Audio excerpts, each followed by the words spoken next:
wherever, whenever, and whoever you are, and welcome back to QuestJunkiesUK, and welcome back to Humblewood. With these fine people, a big hello to everyone in chat. Thank you so much for joining us today. I see everyone jumping in that giveaway already. Yes, indeed, we do have a fancy giveaway today. Our friends over at CZRPG are doing their latest Kickstarter, Amazing Encounters and Dungeons. So jump in on that. Oh, Ziggy, thank you. Coming in here. Kits with a crystal. Nice. That means all of you three have a crystal now. So you can elect to roll with advantage when you fancy with that. Thanks, Ziggy. Okay, so yes, the Kickstarter Amazing Encounters and Dungeons is got 1 week to go.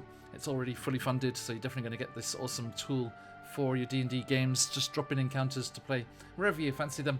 Or if you want to... no red diamond anymore? The disadvantage crystals are still knocking around as well. But yes, if you want these amazing dungeon rooms to drop into your games, or to play as little mini dungeons, one-shots, whatever you like, then do jump in to this awesome product here that's been kickstarted successfully already. And yes, we have got, as a thank you and to celebrate the Kickstarter, we're giving away PDF copies of the previous 3 Kickstarters to one lucky winner. All 3 of them heading someone's way. Awesome stuff to jump into your games there. So exclamation mark enter like Aritis has there. Thank you, Aritis.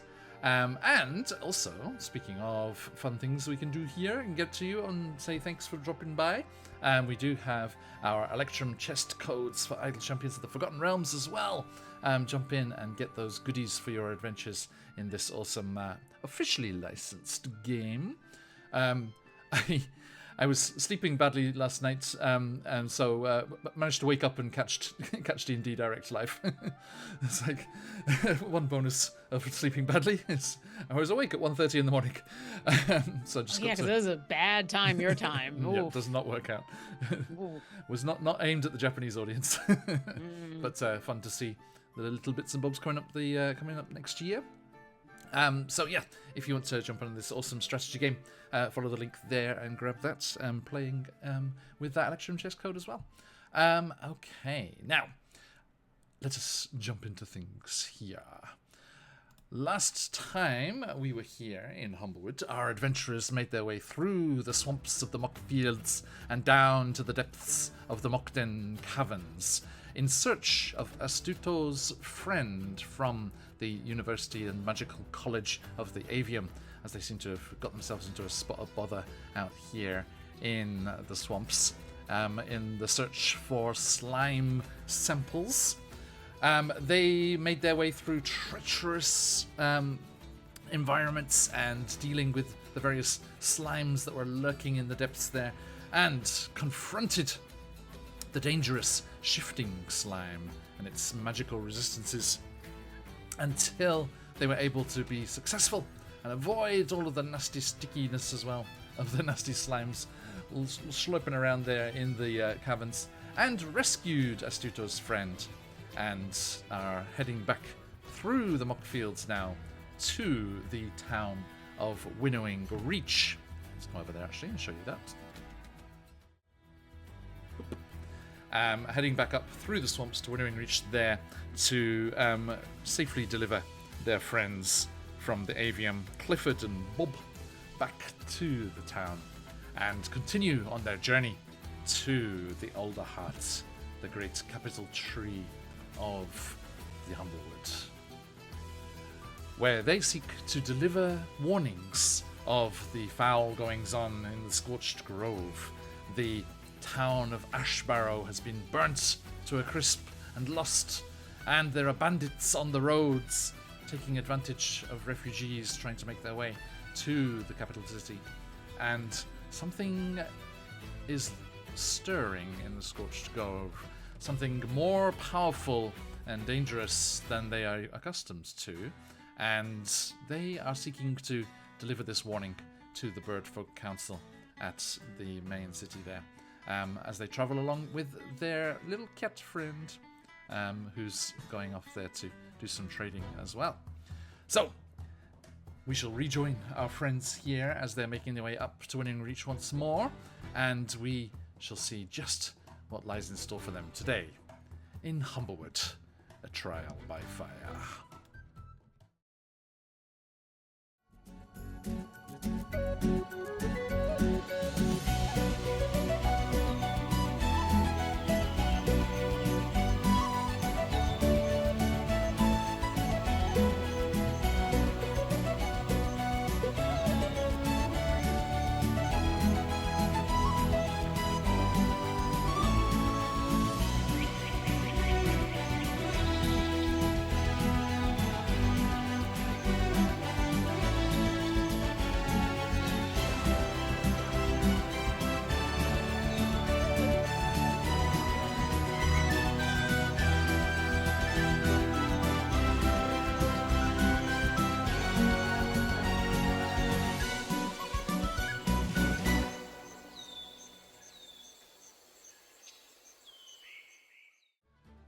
Alright, now, as we delve into today's adventures, let's just chill out the music a bit. Shout out Sirenscape for all the fun sound effects and music that we get to play. Now, Astuto, Hi. we planned to drop back a moment and have you talking with Clifford on your journey north once more. Yeah, I don't think I can avoid it.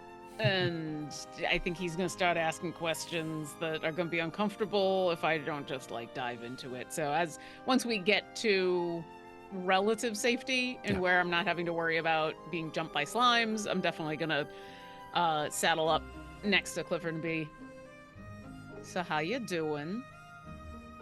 I can't believe that you're out here. That's just so fortuitous. I got myself in that sticky situation. No pun intended. I mean, yes, why not pun intended? You might as well go for the pun, right? that was always your thing. Sometimes. Also, why are you surprised I'm out here? You knew what I was off to go do. It was just be out. You mean like here, or just like here, like? Oh anywhere? no, just here in the Mockdown Fields. Yeah, that was just very fortuitous. How did you know I was down there?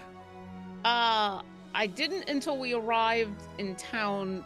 We were kind of headed towards the big tree, and then we got conscripted. Yeah, conscripted. We were convinced to go do a good thing. Oh, by Magistrate Crane?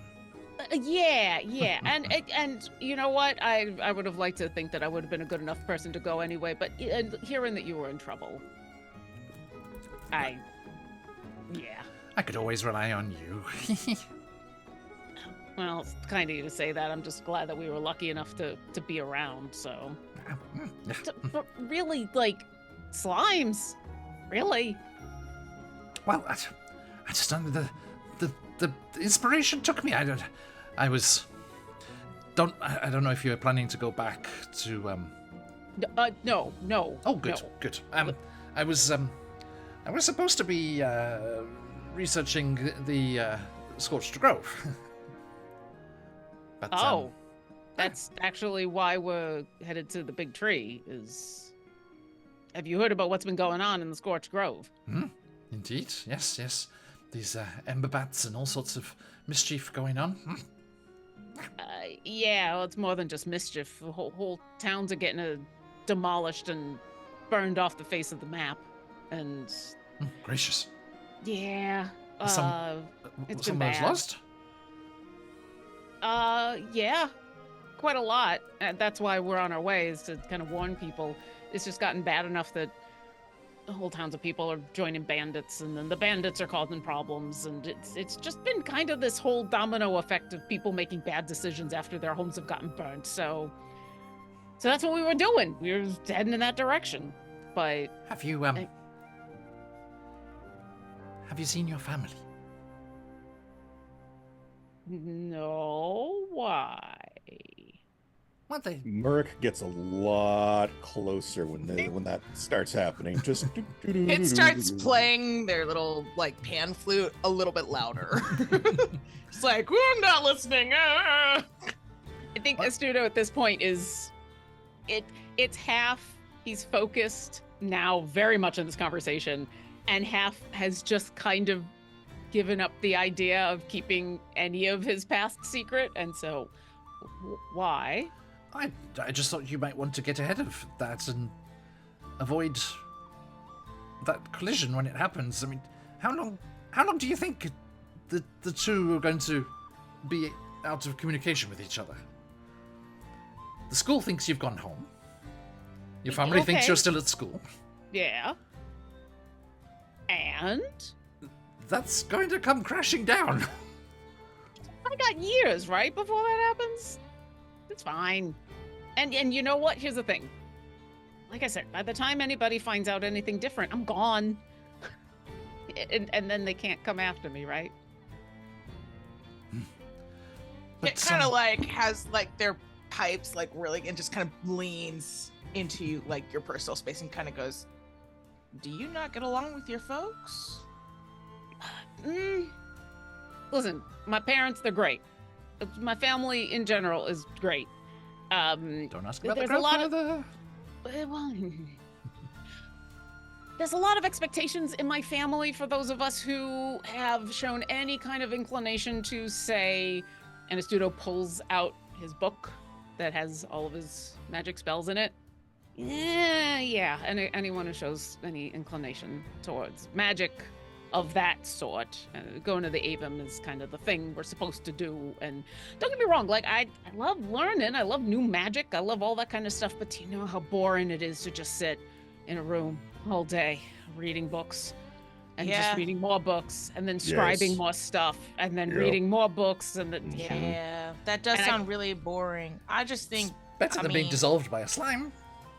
That's true. Also, I was just thinking, you know, if your folks think you're at school and at some point they're going to find out that you're not at school, they might freak out if you guys get along great or whatever. That seems to be like the sort of thing that families should do. Did you make any headway with that the new style of arcana you were looking into? I'm very good at swinging a sword. So Rourke, I've been kind of following around and trying to learn as much as I can because but you had those theories. Have you met? You should have we should stop talking about my past and start talking about like what we all know about, you know, the whole burning and things. No, I was just saying you had those theories about arcana being found in nature and in natural processes. Well, I mean, yeah, and it is. I just, you know, I'm not the kind of magic person that can do that. So. Did you see Professor Grayeska in the Winnowing Reach? Yeah, he's the one who told us it was you that was stuck out here. Oh, so he's okay. We got separated. He got hurt, but he seems to be. He's gonna be on the mend. So, but he was worried about you. Good. He looks confused and like he's like kind of a bit of a disconnect. And you remember like down in the cave there was like a couple of times when he said he was a bit weird as well. And he goes, Yes. I should have been more worried. I don't know. About the professor? I got so wrapped up in the desire to get those samples. We got separated. I should have searched for him. But he's okay. He's in one piece. Yes? Yeah, absolutely. Like I said, Can I make an insight check? Please. Yeah, a little hurt, but like I said, gonna be on the mend.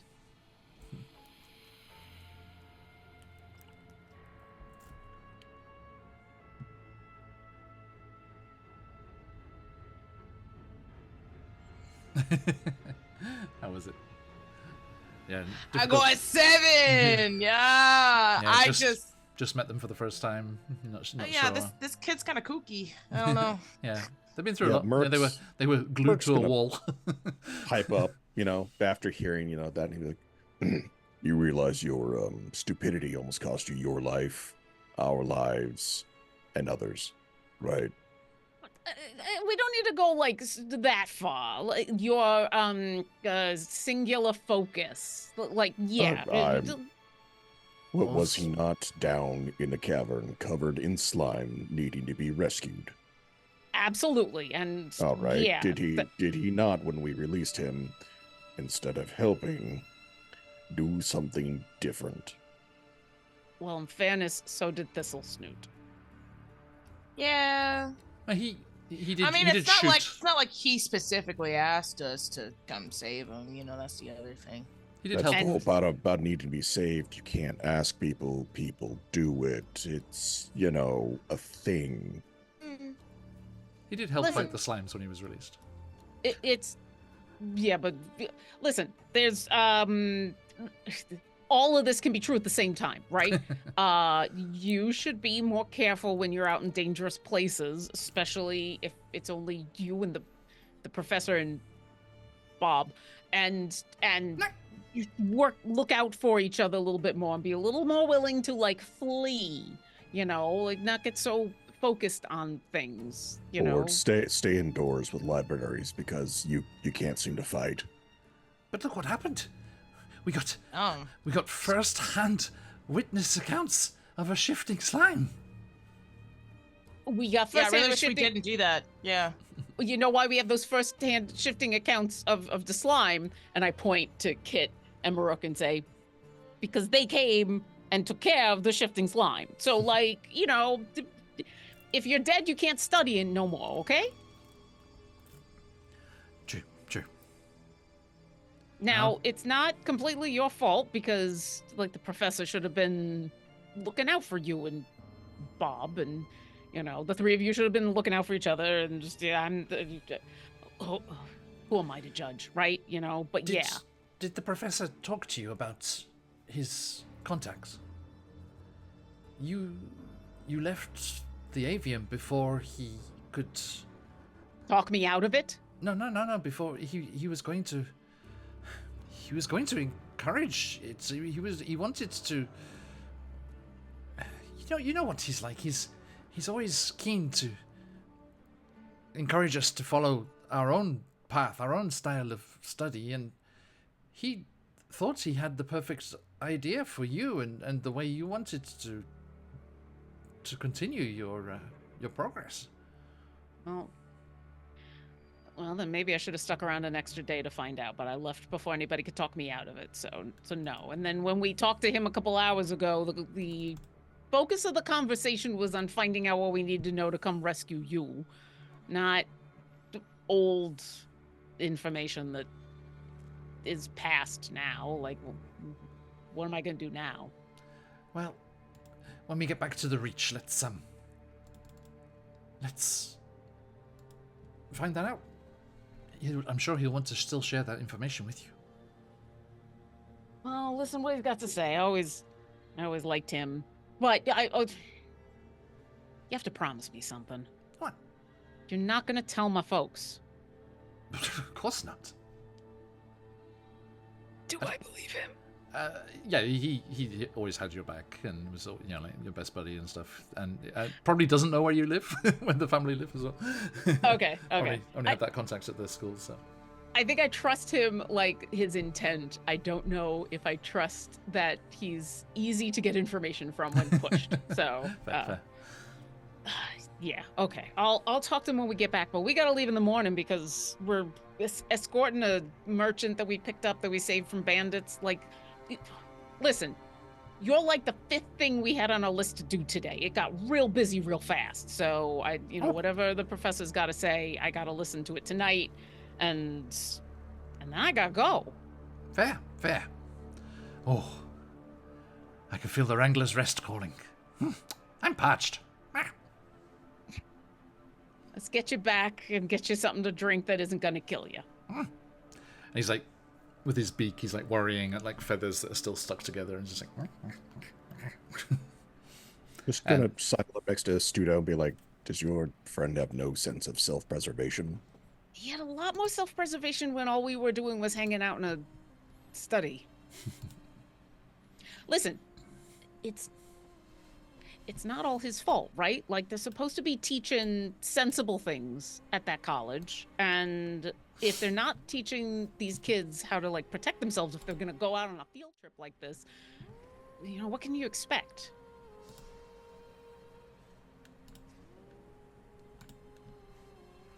There was a couple of reasons why I left, and I'm not gonna say that was the main one, but certainly I don't want to spend a lot of time sitting in a room studying, but also how much are you going to be able to do sitting in a room studying? You need to learn like practical things. Not everything is going to be easy to do just because you can do it in a lab, and everything felt very controlled. And there you go. You're not ready for real life, right? So that's one of the reasons I left. You chose your own path. I respect that. Your friend chose his own path. Not the best one. Well, hopefully the next time or when he gets back to the school, he'll learn a little bit more defensive and offensive magic and a little less in the study stuff. But listen, the reason I've made it as far as I have is because of you. And Astudo looks over at Kit and Thistlesnoot, and you too. And I know better than to think that I was going to make it far on my own. So, and I wasn't just pulling your leg when I was talking about learning a lot from you. So, thank you. You're welcome. You're welcome. That is usually the correct response when you're told thank you. So yes, there you go. Okay, we've reached the end of Maruk's character art now. Maruk, you jumped to level 10. Yes! That's all it took. That's all it took. The magic word. No, okay, so yeah, you make your way through the swamps, and it's not too long before you start to see the trees becoming more deciduous and of a variety of the forest than the swamp kind of flora. And you start to see the smoke from controlled cooking fires and household fires of winnowing reach, and you make your way back into town. The professor was being kept at... It was that little dome in the ground next to the Wrangler's Rest. We decided was the avium's little... The one looks like it's got a satellite dish on the roof. The one next to the Wrangler's Rest there. That was the avium's little laboratory here. That's probably where I would angle at the very least, so that we can let Bob and Clifford and the professor all see each other again. Yes. Okay, so yeah, you arrive back there, and Professor Greyeskers sends words to the magistrates that you're back. And the servant just, the dear folk servant just has this big smile on their face. It's nice to see Clifford and Astuto back together again. And not vandalizing books in the library.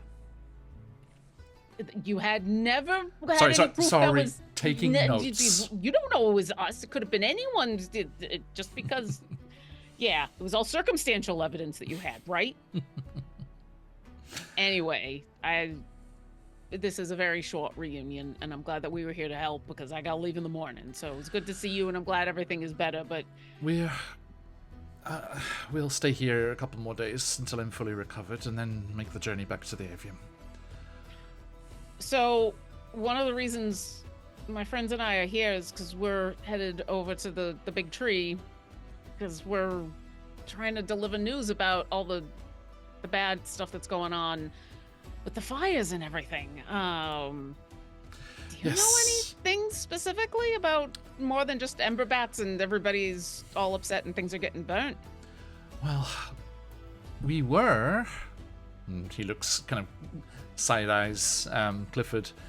We were on a research mission into the Scorched Grove until this one got it into their head that slimes were the thing, and we had to go chasing off after them. And you know what happened after that. I glare at Clifford and it's like, okay, well now I understand the guilty looks. It wasn't just you running off. You got it. And so why slimes? Why?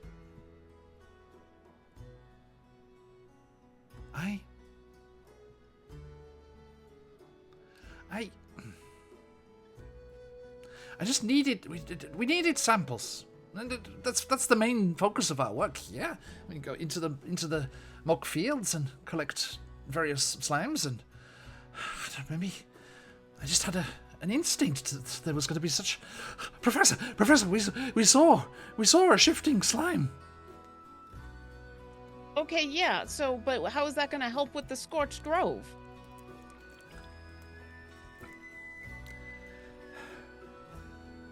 And Professor Grayska says, perhaps now, when I'm better, we can do what we came here for. Cliff is like, yes, Professor.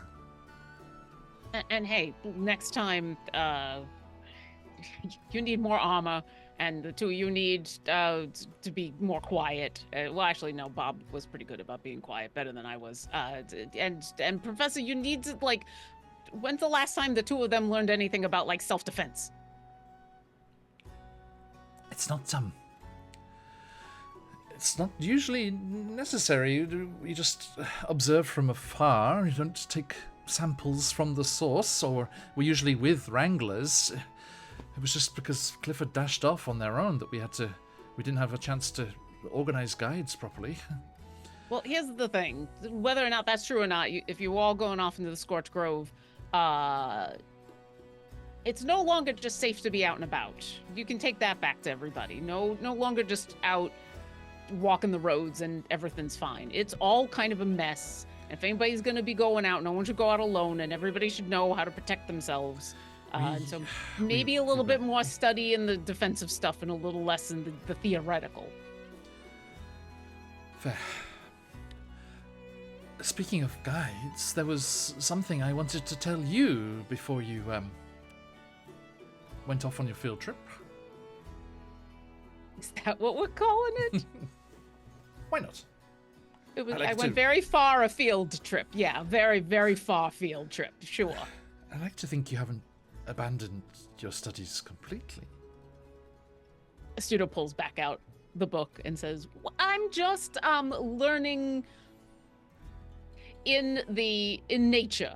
It's the school of reality and the woods, and yeah. I know your theories were fascinating. As professor of wildlife studies and I was hoping it could go further. I wanted to point you in the direction of someone. There is a member of the Tim, remember what's the what are the Scorched Grove druid? The Tenders? Tenders, right? Yeah. There is a member of the group known as the Tenders. We're hoping to. I look at Marok as soon as he says that. We're hoping to make contact with them as a group before we research more about the Scorched Grove. But there was one in particular. Goes by the name of Sorberson. He could definitely help you out, I think, with your focus, your interests. I'm gonna look over at Marok. Listen, I'm not gonna assume that you know everybody that's in this group, but you wouldn't happen to know someone named. There is a reason Tim is glaring at me like that. Oh, excellent! I'm so glad. I'm so sorry. What happened? You wouldn't happen to know someone named Soberson, would you? Yes, he's my former current master antagonizer. Anyway, yeah, I know him. Why do I have a feeling that suddenly you and I have a lot to discuss and maybe share about a recent learning experiences. Yeah, we might have a lot more in common than you think. So, yes, I might know Sabirson. I might know Tenders. But I maybe. Is that a maybe to talking to them? Is that a maybe to wanting to talk to them? Listen, and Studo's gonna not turn their back on their teacher and everybody, but like very intently like turn towards Maruk. Listen, if there's anybody who understands about not wanting to suddenly have to deal with their past coming back to show up in their future, it's me. I'm not gonna ask you to go looking for this person just because they might be able to help me with wielding a sword any better. You know, I've been learning just fine on my own. So I'm not gonna press if it's gonna be a problem. It's not your problem. It's mine. It's just he acts away. It's just when you if you get the chance, I'll introduce you. How's that? And then you can make up your own mind about him. That seems totally fair. Also, listen, unless we happen to run into him along the road, I'm assuming we're not going to abandon what we're in the middle of doing. Oh, no. But running into him in the middle of the road, it's not going to happen. Running into something he sends us, possibility. Oh, was he the one who sent you the dragonfly? Was the dragonfly? That message with the thing, was that him? Indeed. Yep. Oh. Yeah, he did seem kind of rude. That's one way of putting it. How would you put it? I'd put it as he's very spirited in a unique way. Rude. Okay, yeah, I got it. Okay, sure. All right. Makes notes for future role playing. I'll turn back to the professor and say, okay, well, Professor Grayskull's like, yes, what? Splendid. Your friend can make introductions. At a point when we don't have like 5 different things on our plate, absolutely. Is there anything else you happen to know from anyone doing any research what's going on with all the fires and everything? Because it's gotten real bad.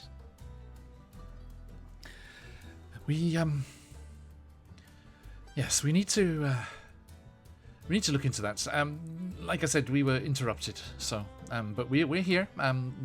Once word started, refugees started arriving in the Elder Heart, and they sent word to us, and we prepared and came over as quickly as we could. And at that moment, the door kind of bursts open, and the magistrate Crane, the big loomer, comes bustling in, and he's like, "Oh, splendid! Mission successful!" And Clifford's like, "Look!" And he holds up vials of the slime ooze for the magistrate. And the magistrate gives him this look of disapproval, which goes unnoticed.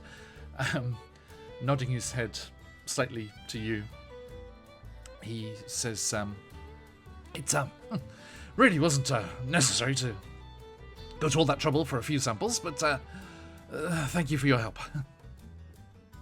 Listen, at least they got something out of it, right? I suppose, yeah, yes, indeed. Lauren doesn't remember. Did we ask for anything in specific for going on this rescue mission? Because Studo was mostly just, my friend is in danger, let's go. But Lauren seems to remember there may have been more negotiations going on. I don't know if there were, to be honest with you. Okay. I think there were like vague promises, like nothing hard, just kind of like these real vague, He does. He did promise you some gold for killing slimes. See, vague. Oh, great. Gold. Love that stuff that you use to pay or whatever. And he says, the magistrate says, yes, the slimes, yes. You have reduced the danger to the reach. Here you are. And he gives you a pouch of 20 gold. That's a lot. There's five each, yeah. Yeah. And he says, and a room at the Wrangler's Rest before you continue on your journey.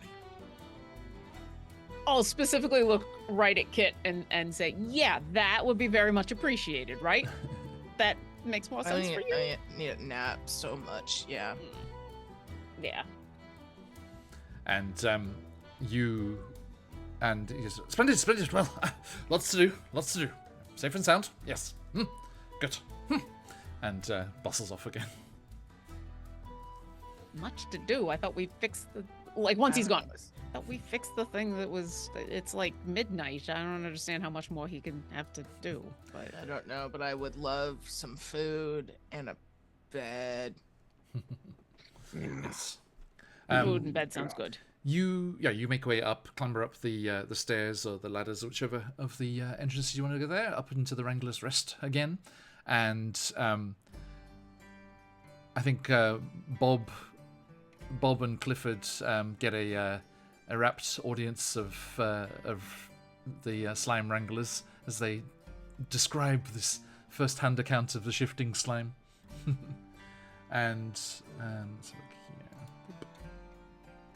here. The look of disgust from Murrock as he hears the stories is palatable. You can just look at him and feel the disgust. Mm-hmm. Kid is also a little salty because they were working on a song to like talk about our exploits. But okay, if you want to just spill spoilers or whatever, that's fine. It's fine.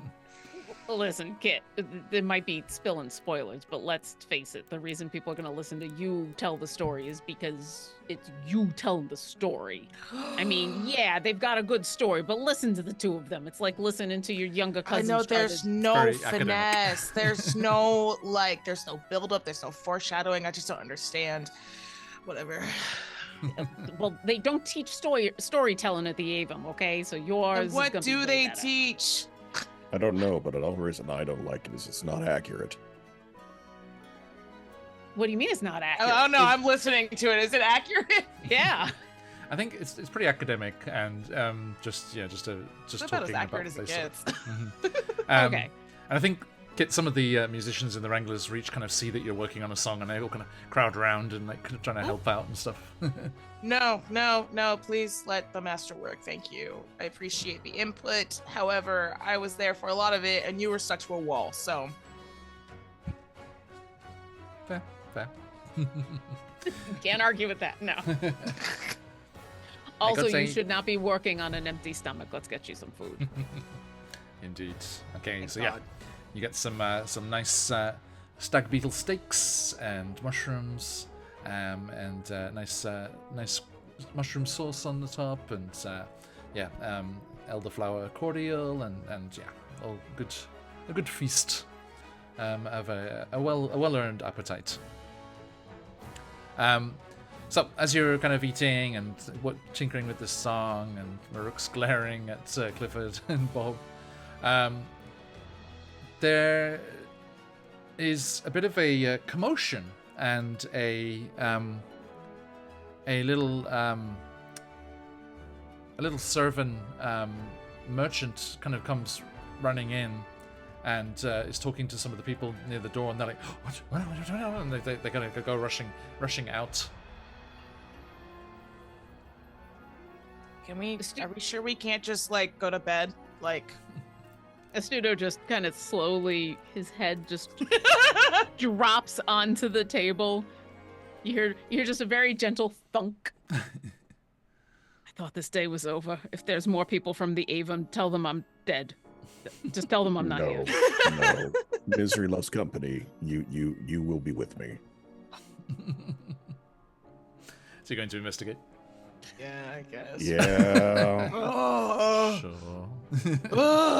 Been a long day already. Fuck it. Maruk has asked me to follow, and Kit is following. I will follow. Okay.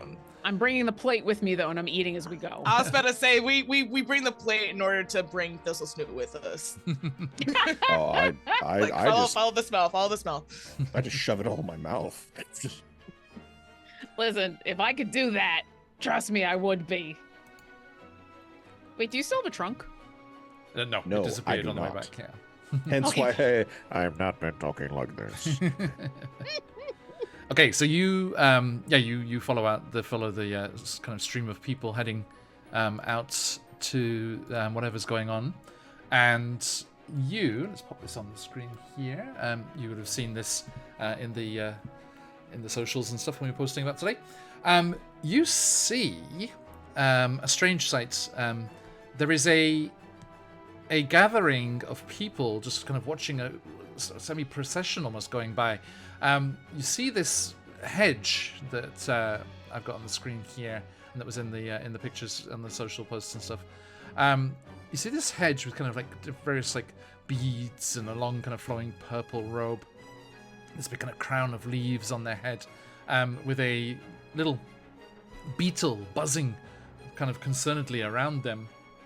You see they're flanked by the Winnowing Reach militia, and the magistrate Crane is with their big luma, pigeon chest puffed out proudly, is kind of walking along at the front. You see they're heading towards the jail direction next to the magistrate's house, and he's like, yes, yes, do not worry. This is Magistrate Crane is calling out to people around.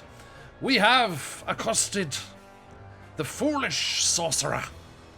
They have come into our town, no doubt to cause chaos and danger and bring about ruin upon you fine folks of Winnowing Reach, but they overstepped their bounds and we caught them, and we shall lock them up and send them to the Older Heart for trial. No more shall we be under the threat of the sorcerer Susan of the Swamp. That's good alliteration. I gotta give it to them. That's like, really good. It's a good solid name. It's a very memorable name. Why It's can't like they do nodding, trial like, here? yep. I don't get it. I just kind of feel like it's a very far walk to transport a prisoner. Have any of us heard of Susan of Susan the of the Swamp, Swamp. the sorcerer? Unless anyone has like a specific connection to Winnowing Reach, I would say no. No. Mhm. Can I make I apologize. Can I make an insight check on Susan? Sure. This I don't know why I keep asking this question as if I can roll insight, but we're gonna just go for it and see. Hey, 19. Nice. Hey, there you Nice, go. nice, Vibe nice. check. Okay. Yeah. You just needed to like warm up your dice a little bit, and now they're working for you. Susan looks exasperated and resigned. It looks like she knew that she was taking a risk and is dismayed that it has played out how she was worried it would play out. Okay. Does it seem okay? Well, it's not like she doesn't seem like defiant or like I'll get out of here or you'll regret. No, This- she's shaking her head, disappointedly almost, and she's like, "No, dearies, oh no. Don't worry, Normal. It's okay, Normal." And she seems to be addressing the beetle when she says that. Who's kind of just still buzzing around nervously. Look, you're all wrong, Magistrate. I came here with a warning. I have seen visions. I have seen terrible things. The Reach is under threat. And the Magistrate's like, it was under threat of you, but now you are captured. I kind of like exchange glances with everybody. Like, are you picking up what I'm picking up? Cause Yes, he's an idiot. yeah, okay. I at the very least want to hear what Susan has to say about the threat. So you're going to kind of follow along behind the parade? Yeah. Oh yeah. Yeah, and various folks of Winnowing Reach, of all different like humble folk and bird folk, are all kind of like curiously tailing behind, and you get to the jailhouse, and over in the kind of northeast of the town, and they start to kind of like wrangle her towards the jail, and she turns and just like addresses the crowd. I have seen terrible things in visions. I saw a great blaze consuming the wood near the scorched grove, I think. And there were figures too. A large, lumbering, burning thing. And something else. Humble folk. Bird folk. Fire in their eyes. Under the sway of this creature. It is them. They bring the danger. There is one here. I came to warn you. Why would you lock me up? I came to warn you. You drove me out with your prejudice, but I still want you to be safe. I cannot say any more. It was shadowed, distant. That's lizard spleens for you. Shame I didn't have any moonfish. May as well get much clearer visions there. Or was it starfish? Normal? Was it moonfish or starfish?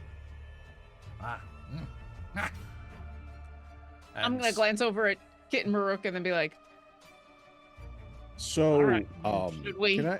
I'd like to roll history to see if anything that she's saying kind of like ticks Rings a off bell? of any things I've learned about, Scorched Grove and being with the Tenders. Oh, I was gonna ask if I could roll a history check to see if that rings a bell in anything we've just witnessed in the last, I don't know, 24 hours. No rolls needed. I think you just need you know that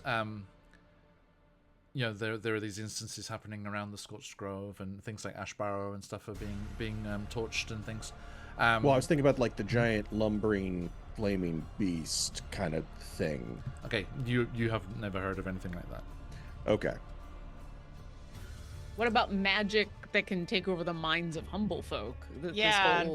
Also kind of new. makes them go a little, make them act a little strange. Also new. Interesting.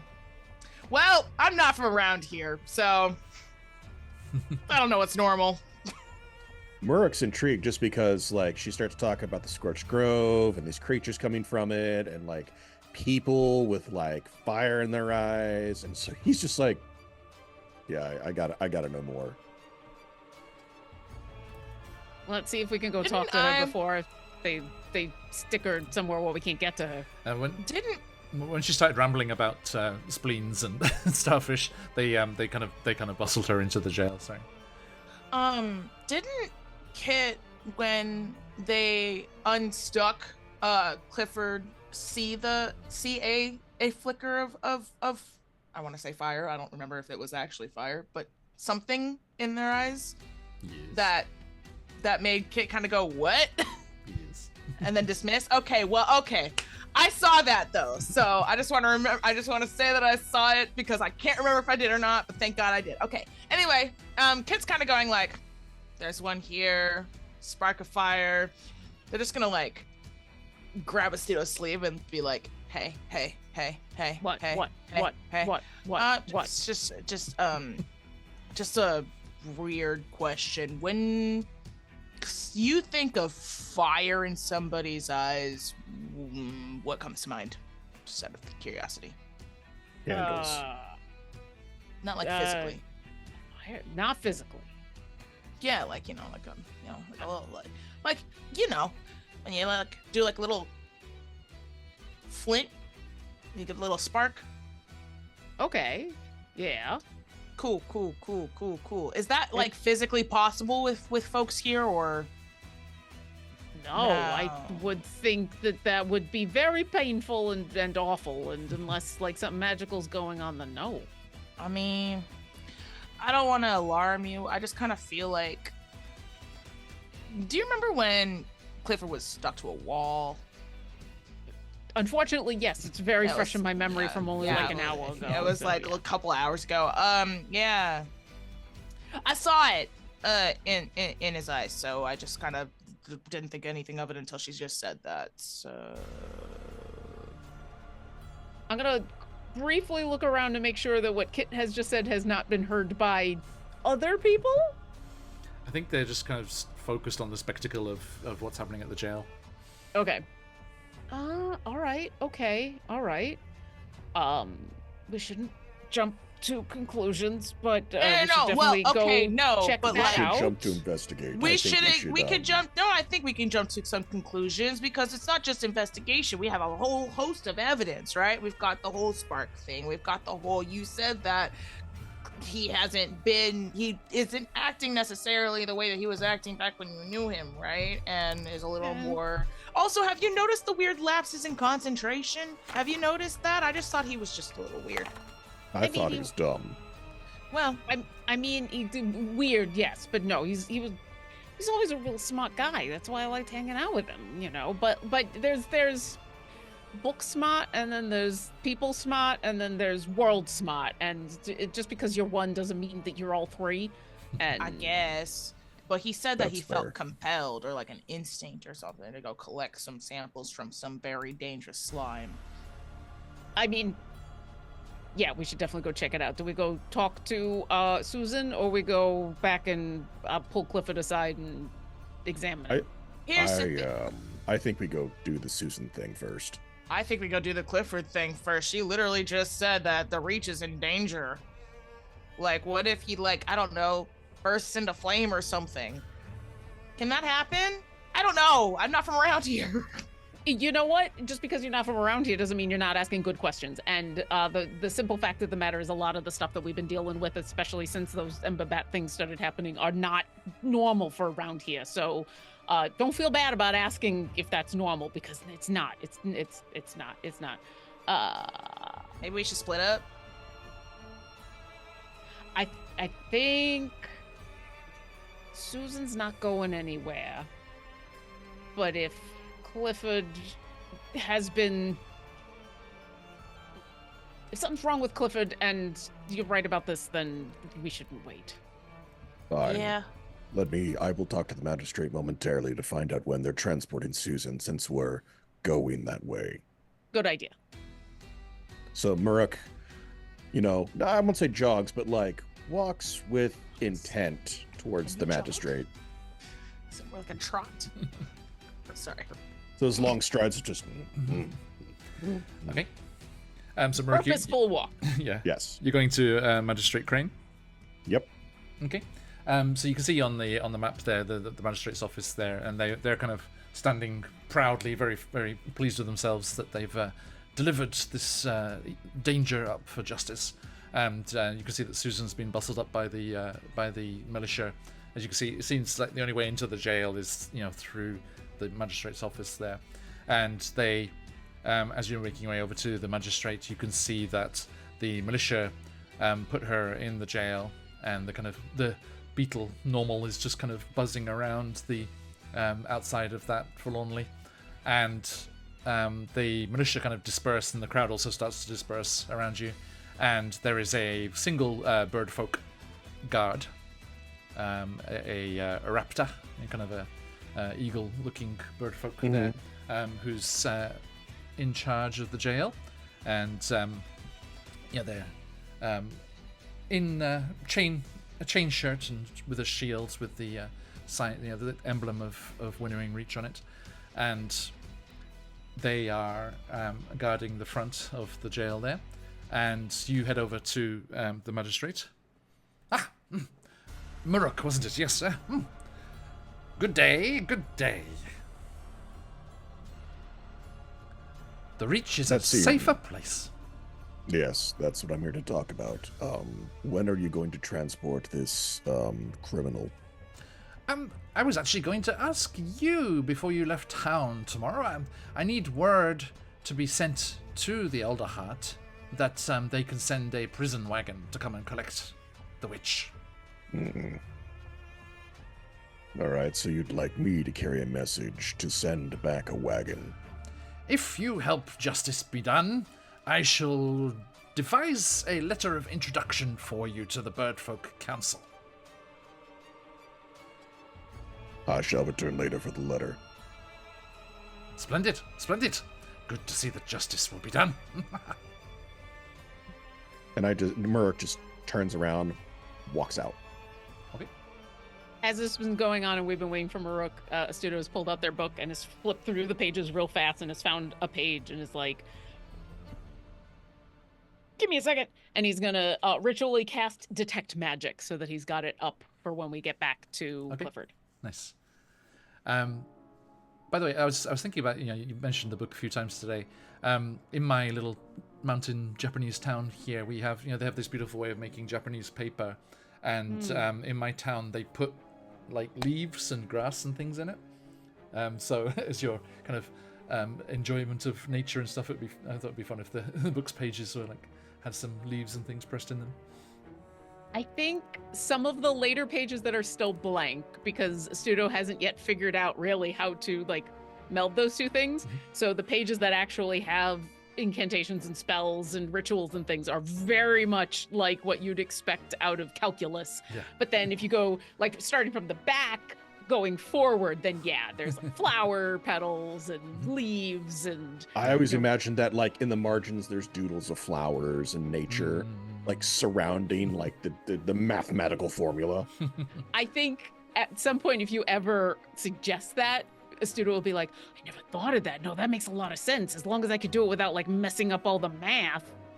Ooh. But like he's basically got his book goes from back to front and front to back, and eventually they're gonna meet in the middle and something's gonna give. Okay. But I'm gonna get Detect Magic up. Gotcha. So Muruk rejoins you, and where are you headed? Well, we left Clifford in the inn Eaton, right?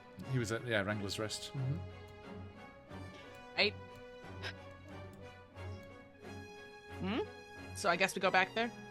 I mean, that's a good place to start. Okay. That's where we left him. They'll be holding Susan until we can go to where we're going to actually send back a prison wagon to get her. So Susan's not leaving anytime soon until we deliver a message. She's a sorcerer lady? I don't know. They're accusing sorcery and whatever. She's locked up. We can deal with her later.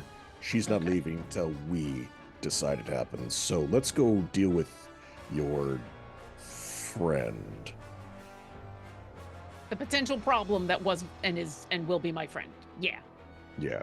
Second time today. Oh, Clifford's gonna owe me for this one. And I'm gonna head that way. Okay. Go looking for Clifford. Mm-hmm. You head back to the Wrangler's Rest, and inside you find Bob alone. Just going over his notes and stuff that he wrote down in the caverns. Hey, Bob, where's Clifford? I assume went to see Professor Grayska. You assume or you know? I just assumed. They didn't say. They just left. Rather abruptly, I thought. All right, well, guess what? We're leaving rather abruptly, too. And Studo just turns and walks and heads towards where the professor was. Right, you are. Kit gives like a long look towards the stairs so we can go to bed. No, we're not going to bed. Okay, fine, let's go. Okay, so you're going down to the laboratory? Okay. So you head down there and you find Professor Grayska still convalescing. No Clifford? Got your fill, I assume?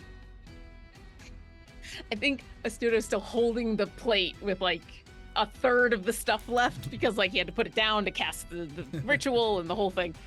We're working on it. Has Clifford been by? I'm looking for him.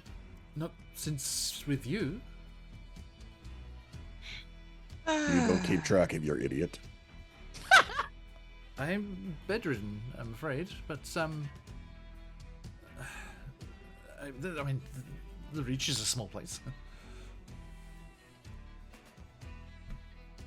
All right, another abrupt exit, sorry. And I'm gonna turn and walk out, and when I get outside, I'm gonna go, okay, he's not, even if there's something wrong with him, he's never been, like, the stealthiest person, so we should be able to track him, right? He should be around here somewhere. True. He wouldn't try to go do ooze stuff again, would he? Please, no. No. Please, no. I mean, if he was in his right mind, then no, that would be wrong. But if he's in his wrong mind, I don't know. Where should we try looking for him? I mean, he couldn't have gone far. This, like, we were only gone for like 10 minutes at most. He's got to be around here somewhere. All right. Murik would like to roll survival to see if he can find the tracks. Please do. May I help? Oh man! Absolutely. You have a crystal. Oh yeah, as well. cool. But- Then Oh, yes. I But if get we're to helping, roll. that's all good. Here we go with the no, not stealth. It's the same anyway. So it's 22. 22. Nice. Okay. There are a great deal of footprints here and there, and everywhere. Everyone was all crowded around that the capture of the sorceress. But with your high skills and abilities, you do manage to discern a set of Corvum tracks. And I think I found him. I mean, his prints. I think I know where he's going, and I start following the prints.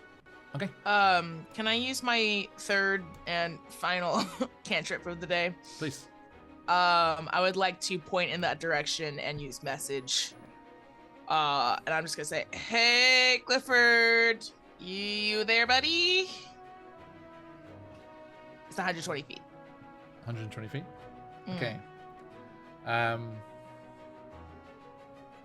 You hear a reply. It is recognizable as Clifford's voice, but quite changed. And it's like, yes, I'm here. But You sound weird. I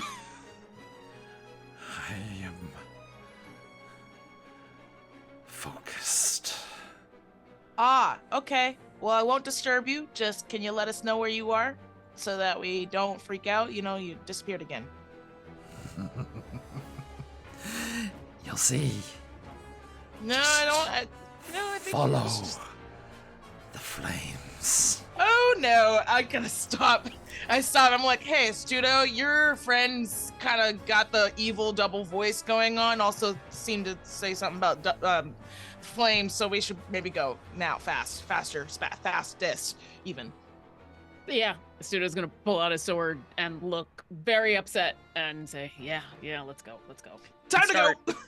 Following Maruk in the tracks. Murik's going full tilt, like following the tracks. Yep. Okay, the tracks go northwest from the rest, towards the market in the center, where Eliza's cart and everything is all situated there. Mhm. And you actually meet Eliza coming the other way as she's finished business for the day and is heading towards the rest herself.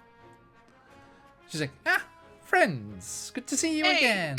Yes, still amazing. Hey, do us a favor and start like a fire brigade just in case, like where it's like a bunch of water or whatever, just just in case. It's probably nothing. What's the Bye.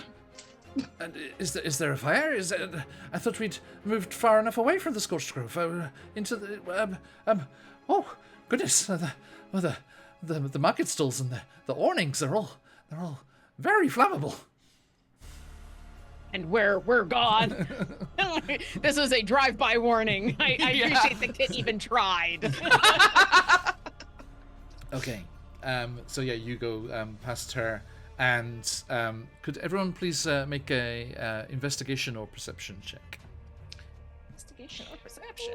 as you kind of find yourself in the kind of maze of stalls and carts and I'll markets here. investigate. They are the same. Lol.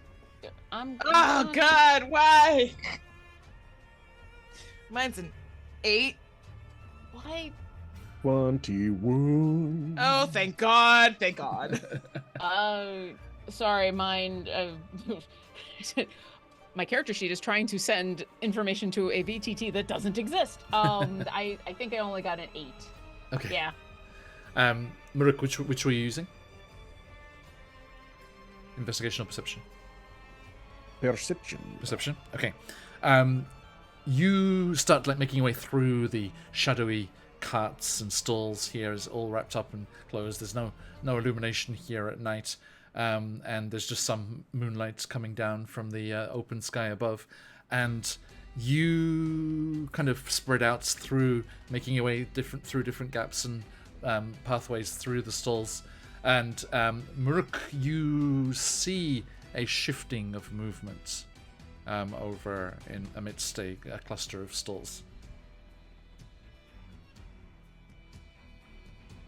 Like suspicious movement out of the normal movement? Like... I mean, just the only sign of activity you've seen here. Go for it. Okay. Do you call the others? Oh yeah, I let it. Well, they're following me, and I just literally point that way as I'm running. Okay. Yes. I trust Marok. I'm following. We are literally on his tail. Yes. Not going into combat, just to see how fast things happen here. Could you all roll initiative, please? You say not going into combat. I just don't know how much I believe that. I don't. You know what? On the upside, Clifford is not very dexterous. I'm gonna use my Rolled a inspiration. 1. I can't. I literally cannot roll right now. So Kit gets tangled up in some tarpaulins or something. You want to know what? I would like to use my crystal right now to roll with advantage because I rolled a really shitty initiative. Please. I'm comfortable being at a 5. I'm fine with that. I also rolled a shitty initiative, There used we my go. crystal, and now I have a 21. Nice. 21 for me as well. Hey! Okay. Maruk calls out, over here, and Astuto, you leap into action there. Kit also, but some guy ropes or something get in the way. I'm like literally, I'm hopping, right? Yes. So I had to hop and pivot. Anyway. And yes, okay. And the Astuto, Muruk, the two of you are faster than Clifford, and you head over there, and you see your friend Astuto with the vials of the fire aspect of the shifting slime. If you remember in the caves, he was very specific to shift it back to the fire aspects before he collected the samples, and he is smearing the slime on the flammable carts and things here. 2 quick things. One, are we within 30 feet and or... What's the distance? Yeah, how far away are we? Mm-hmm. Yeah, that you can be about 30 feet away. That's fine. Mm-hmm. Great. So does my detect magic pick up anything outside of fire slime? Specifically on Clifford. Yes. Let me... Where is...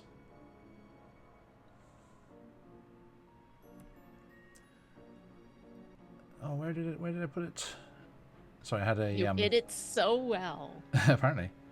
I had the different schools of magic, because I always forget which is which. I'll just say, whichever the relevant school of magic is, you detect a aura around him of possession. Yeah, out loud, I'm gonna say, yup, he's possessed, and then I'm gonna look over at the smear of stuff, and I'm gonna point at it with my sword and go, no! And I'm gonna use prestidigitation to clean it. Is there a range on that as well? That is within 10 feet, so I running kind towards of him. veer away from Clifford as I point towards Clifford and go, yep, possessed, and then book it towards wherever the flammable stuff is and start prestidigitating everything clean. As you start running over, Clifford turns around and you see he has a lantern, in glass, and he holds it up and he's about to throw it down. Muruk? All right. So are we following the rules of combat, or is this more of a kind of which way we're going before combat? No, we're kind of in initiative here, so you have your abilities there. Turn. Okay, and how far away are we? You were just about 30 feet away. I think you were 60 feet away, but then Astuto moved to 30 feet and used the detect magic there. So. All right, so I'm still 60 feet away? Yes. Okay. Although you were moving together with Astuto, I assume. Right. Okay, so 30 feet.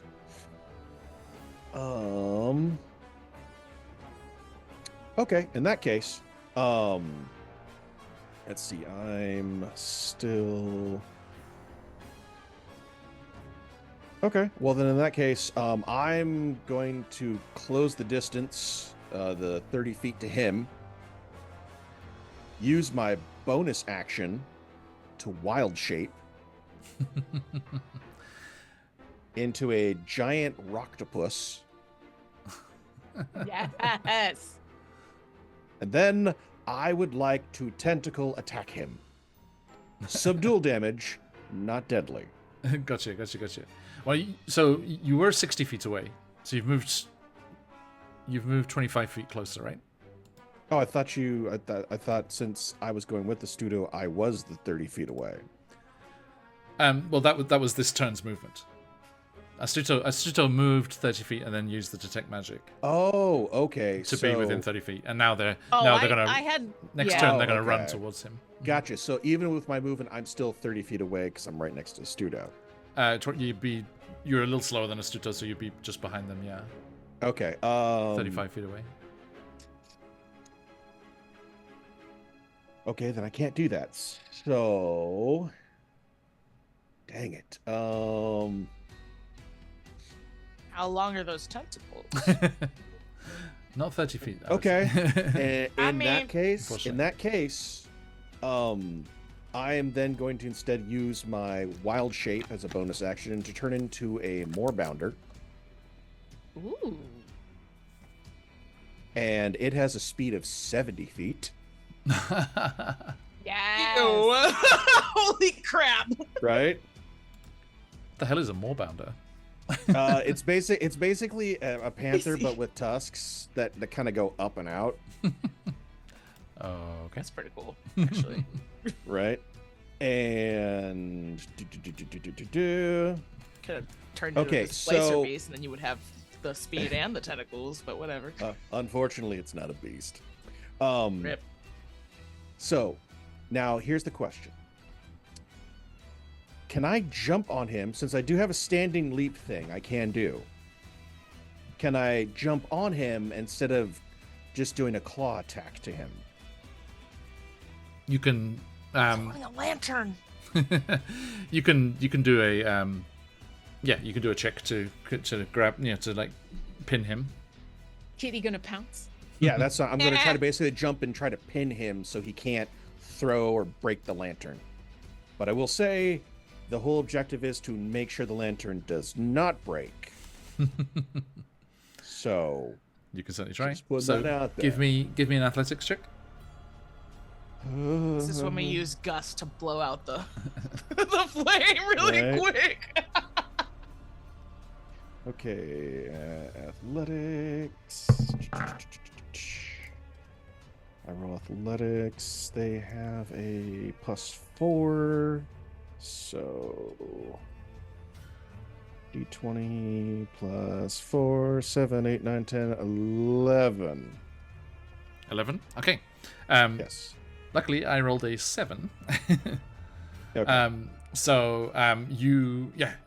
You start running forward, and your form like drops down and elongates into this bounding creature, and you just leap towards Clifford and pin him against the ground there, and he's struggling, and he's like, no, it must burn, must burn. You could just see his beak is just clacking as he's kind of like just repeating that over and over again. And you like Kit had described, you can see that fire in his eyes. All right. Well, I can't really do anything else since I've moved and actioned. So yeah, that's my turn. I mean, that was awesome, though. It's his turn, so he's going to try and escape. So give me one more athletics check, please. Okie dokie.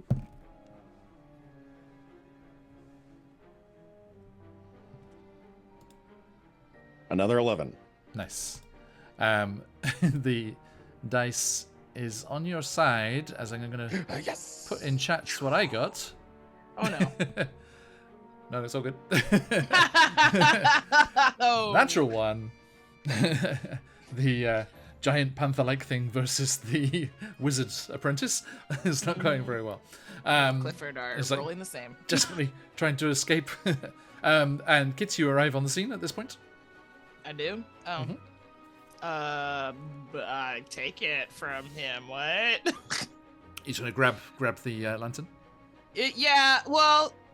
So is it like, what kind of lantern is it? Like, is it like not a gas lantern, but like oil, like an oil lantern? Yeah, like an oil lantern with glass sides that he was gonna throw down and smash. Flame. Yeah. Okay. Before I try to take it from him, I'm just gonna snuff it out. I'm just gonna open that and No just. problem.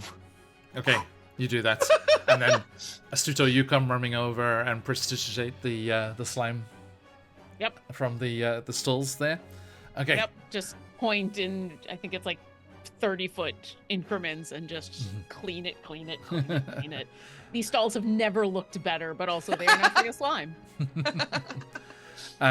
And you see that Clifford is still kind of fighting against Maruk's hold here. And then as the flame is extinguished there, Kit, you see at the same time the lights, that flame also goes out of their eyes and they just pass out unconscious. Oh, that's interesting. Kid kind of goes, I didn't do it. Listen, even if you had, it needed to be done. And I'm gonna get down. I'm assuming Maruk is just gonna stay pounced for a moment. So I want to get. What is Maruk thinking as he's like looking out of this wild shape's eyes? Bird. Because he can't help but think back to that day that your village burned, and you narrowly rescued your parents, who you discovered unconscious amongst the flames. Yeah, I knew that was going to kind of pop up. So now that he's helpless and underneath my claws. Yes. Just gonna roll. Okay, he's stupid angry, but not quite to the point of like murder. But Good. he will. You had to roll for that. Well, traumatic event, things happen. And so instead of like, biting his head off, instead, he's holding him down, but as he like gets off, he kind of like, the claws may drag just a little bit, not to like hurt him, but like, leave a mark. Okay. And you release It's them. fucked up, buddy. And I'm gonna come on over. Is Astuta, the enchantment still on Clifford? you do sense lingering. It's not. It wasn't like representing as much as it was just before. It's gone dormant. Yeah. But you definitely think that Professor Graysker would need to know about this. Oh, well, it's still in him.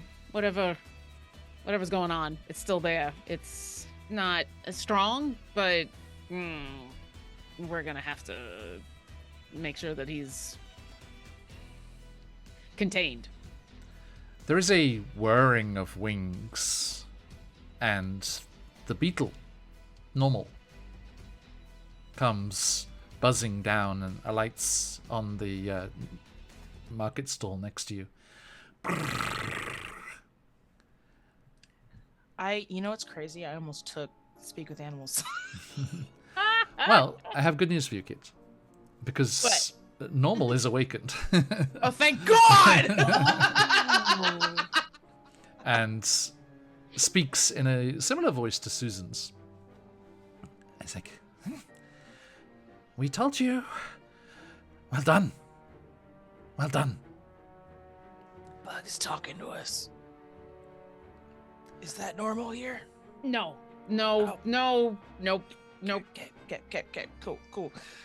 Could you Thanks. could you help my mistress? I mean, did she like commit crimes? Because like, if she should be in jail, I kind of feel like that's maybe a thing. She is the victim of misunderstanding. She is. I hate Hit Point Press for their self-indulgent punning here. She is just a hedge witch. She is a hedge. That's what the hedgehogs are called, hedges. She's just a hedge witch, but this town never understood. That's why we went to the swamp, so she could pursue her researches as she saw fit and take her own path without persecution. So why does everyone at the town think that she's responsible for bad things? It is only the magistrate. Ah, She is well-meaning, but a little scatterbrained, if I do say so myself. And she tried to help the magistrate's daughter, and let's just say, Luma looked very funny with no feathers.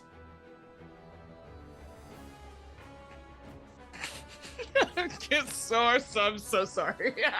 They grew back, but the magistrate was convinced that Susan had cursed his daughter. I'm sorry. Has anybody ever seen, especially large birds of prey, featherless? Naked bird. Oh, one of these days when you want to see something wild, look up owls without feathers. No, I think I'm okay. I mean, I've seen bears without fur. That's terrifying. That's also terrifying. But yeah, I birds, hate this. especially fluffy birds. I played an owl in many years ago, and at one point all of his feathers fell off. And yeah, they're hairless chickens. It's ridiculous. And they're like, you know how some dogs, their fur is so big and puffy, but when like they shed their tiny. winter coat, they're really just like a chihuahua. Yep. All birds are like that. The feathers go away, and suddenly it's like, you are a stick. There was one of those, just one of those clips online. It was just like, there was this like barred gate across the corridor, and there's this huge floofy dog just walking towards it and just passes through the gap. It's like Pomeranians. Yeah, They're for real. 90% okay, oh, you're way smaller. fur. Okay. So That's funny. Normal says, please, it is just prejudice on the magistrate's behalf. She's done nothing wrong, and she would be a good friend to have. Friend or not, if she hasn't done anything wrong, then she shouldn't be locked up. But we have a slightly more immediate concern, and Astuto has like started to try to pick up Clifford, but I'm not terribly strong. So it's more like a You got sling a it. strong. Sling it over Merrick's back. So Yeah. no. Maruk here, seen Astuto trying to pick up her friend. Her friend has like a robe or thick stole or something on, right? You do the lioness So- thing. Yeah. Maruk's just gonna just kind of like flip him over a little bit and just grab with his teeth. Oh. Okay. So Oh, you thank grab you. him, and you take him back to the laboratory. Gentle. And Jeez. Professor Grayska kind of props himself up on the bed. What's going on? And Merrick kind of unceremoniously kind of dump them down and spit out a mouthful of feathers. Well, you were wondering why Clifford decided to go off on a wild slime chase. He's possessed. Possessed? With what? I'm imagining the same thing that apparently possesses those who decide to set fire to everything. You know what's weird? As soon as the flame went out, like it's like he went out like a light. Sorry. Puns. They're everywhere, you know? Professor Yeah, Grayska, for real. He's like, It's still there, though. Like, he went out, but he's not, like, gone. some sort of malignant force is possessing humble folk? Bird folk? Maruk Yeah. changes back from, giant cat form to rook form. Yeah, there's also the sorcerer just got brought into town on what might be bogus charges who was talking about seeing that exact thing. So Yeah. we need to This fix Clifford and go talk to the sorcerer and get this figured out before another accident happens. yes. That was an accident. If- That was very clearly arson. If Clifford is True. not in control, then perhaps they should be put in the jail. Can we fix him? I mean, he's possessed. He's not. Not here. It's not my speciality, but we do not need to go into the Scorched Grove anymore. This is news enough. I will transport him to the avium. I don't know if that's a good idea. Maybe you should just keep him in a, non-flammable place. Oh, the avium is a wizarding school. We have plenty of non-flammable facilities. No, I know that, but transporting Oh, from you gotta point A get to him- point B, I think you misunderstood the instantaneous nature of what I was suggesting. instant. You can do that. You can do that. Oh, When I'm fully healed, I will be able to, yes, get us back immediately. Well, then I will prepare him for transport. And Can as you I proceed to zap us? literally hog tie him, My God. his arms and his legs behind his back, him on his stomach, just do. I I'm think gonna. Normal's tags along with you. And You good, man? Normal says, if the servant needs healing, Mistress Susan has potions. Well, do they have potions that stop people from being possessed? Oh goodness, no, that would be very useful. I'll suggest it to her. Yeah. Maybe some meanwhile- concoction of alligator spleen with burdock and yes, perhaps. Yeah, we can figure out ingredients and cooking later. After Merc is finished making sure that Clifford is going to be safe. Secure. He's secure. Astuto knows enough about wizarding magic. I need to go and find his spell components and make sure he's got nothing he can start fires with. It's a great idea.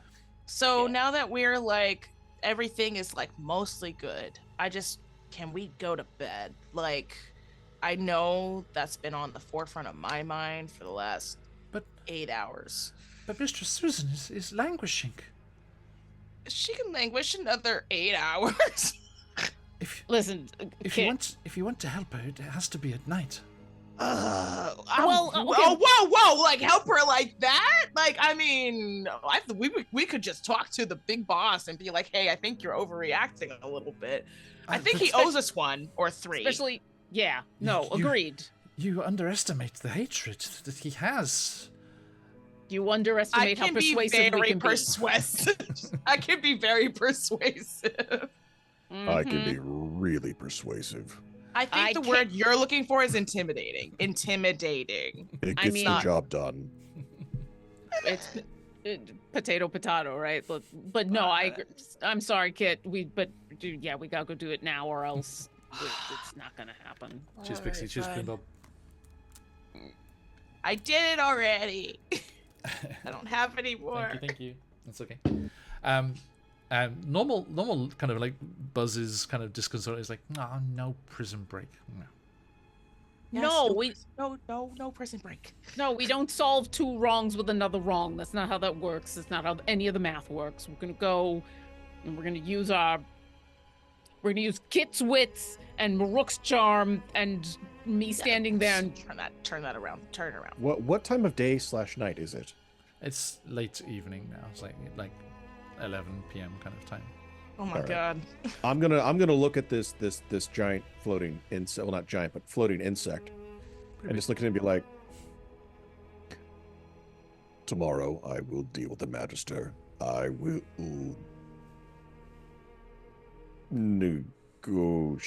negotiate. Negotiate. I will. Yes. I will try and give Mistress Susan solace through this dark night. It's one time. It's one night. It's not gonna kill her. It's, you know what? It's also gonna let the professor rest up a little bit, and after what he's seen and what we've heard and everything that's going on, we're gonna have some compelling evidence to show that, at the very least, what she's talking about is true, right? So that's got to be worth something. Very well. Hey, thanks, man. You're all right for a bug. Nah, thank you. Like, As soon as they've left, well, he did start off by being like, "I told you so." Like I we know, were the right? ones That was really rude. We told you. You know, I wasn't gonna mention it, but I didn't notice I know, it. it's like we literally did listen. We didn't say we weren't going to listen to you. We literally went off. Goodness. Yeah, just listen. It's Well, just, but I like my bug better. It is an insect. I don't expect it to have manners. that's Hey! fair. Hey. Listen, Kit. That just means that yours is exceptional. Yeah, she is exceptional. She's great. Unfortunately, you used their healing powers, but still a little buzzy friend. Is both Bob and the professor here? I think Bob has kind of somewhat unstably staggered back after a fun night at the Wrangler's Rest. I'm assuming at this point my detect magic has probably fallen away, but when we went back in there and he said, "Oh, I don't know where Clifford went," did I sense anything on him or anybody else in the bar as we came walking on through? Doesn't seem so, no. Okay. She did say only one. I hope. I think. Yeah, but it can't hurt to be real cautious. And I'm gonna look at the professor and I'm gonna go, "You think you're gonna be okay to watch over Clifford until tomorrow morning?" And I'm just gonna use my very last spell slot and cast detect magic right there and look into his eyes and see what I see. Okay. And he looks down at the hog-tied Corvum. He's like, "I don't think he's going anywhere." And do I sense any enchantment on him? No. Okay. Can I insight check? He doesn't have to be enchanted to still be a liar. Sure. Ta. One more time. Whee! He's not possessed, but That sounds about right. 13! Okay. Yeah, it seems dismayed that his charge was affected as they were. listen, don't leave until we've come and you've helped us figure this whole sorcerer thing out, okay? I don't know if he can. I'm like looking at him in the bed. So while they're talking, will Merrick need is that- just stoop down and start searching through the guy's pockets to see what he's got on him. Oh my god. Clifford? Clifford. Well, he no longer has a component pouch. all of his gear was here in the laboratory. Okay, just make sure there's none in his pockets, nothing hidden, that kind of stuff. Mm-hmm. Yeah. And you can do a little sweep of the village before heading to sleep if you like, and you don't find anything else happening, any other suspicious behavior in the town, and you arrive at the Wrangler's Rest just as the barkeep's doing the final kind of clearing up there. No, I thought you were going to say just as the sun was coming up, and I was like... Just as the bonfire has been started. And you can retire to your rooms. Oh, my goodness gracious. Do we get a long rest? Just a moment, please. No! Why would you say that? Because, during sleep, there are dreams. Okay, good. I was going to remind you, but okay. You're on it. You're on it. Okay. I think after those kind of thoughts and the evidence that you saw today, Muruk, you are unfortunately somewhat plagued by nightmares of flames and everything that was everything that went on that fateful night back in your village. Astuto, you have dreams after the talk today of your grandfather just unnaturally tall, so like looming over you, just looking disapprovingly. It's like, there's no merit to it at all. No arcana in the natural world. Leave that to the druids. Back to your books, Astrudo. Back to your books. And Kits. Did you have to change the music for that? I went from bad music to nice music, if that helps. That's true. Yeah, you're right. It's just so personal. Oh my God. You find yourself running through grass, leaping from time to time over tufts and stones, and there's a kind of metallic jangling sound behind you. Laughing and looking back over your shoulder, you see that also laughing and smiling and running behind you, there is a goblin with all sorts of keys hanging from their clothes, which is what making the noise. And they call out, "You won't make it! I'm gonna catch you before you get to telling me!" And I'm faster than you! Yeah, not your father. You're not your father.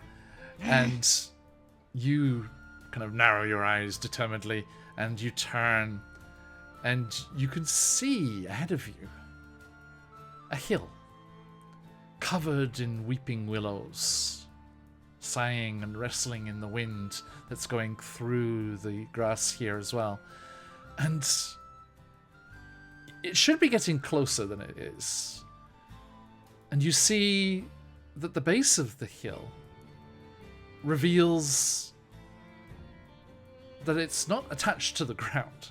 And it is playfully moving away from you as well, but ponderously, as the hills are wont to do.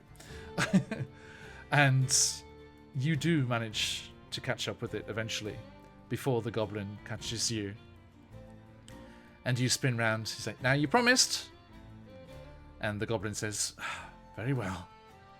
And they kind of whistle, and the nearest trees bend and move in almost an alive manner, and their boughs scoop down and make this natural swing.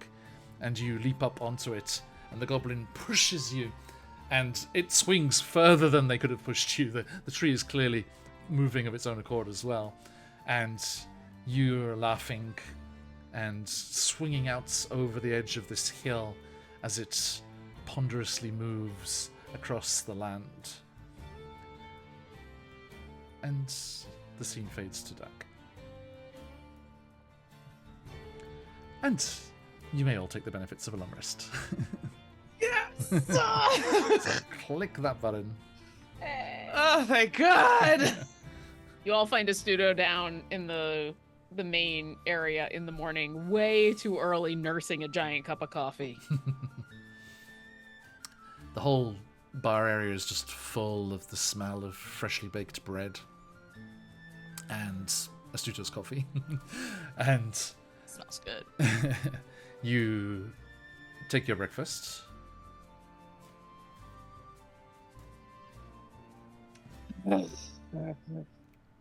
I just sit down next to Studo. I don't say anything. Just go to eating and enjoying my bread. Yeah, same. I think I'll probably be like working on the song TM.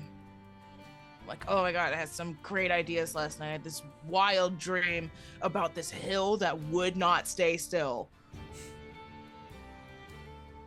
Is that a thing that happens from where you're from? I mean, sometimes. Depends on where it is. I don't really have a place that I'm from that's not like the carnival, you know? So we're kind of stop everywhere place. You know, I never asked.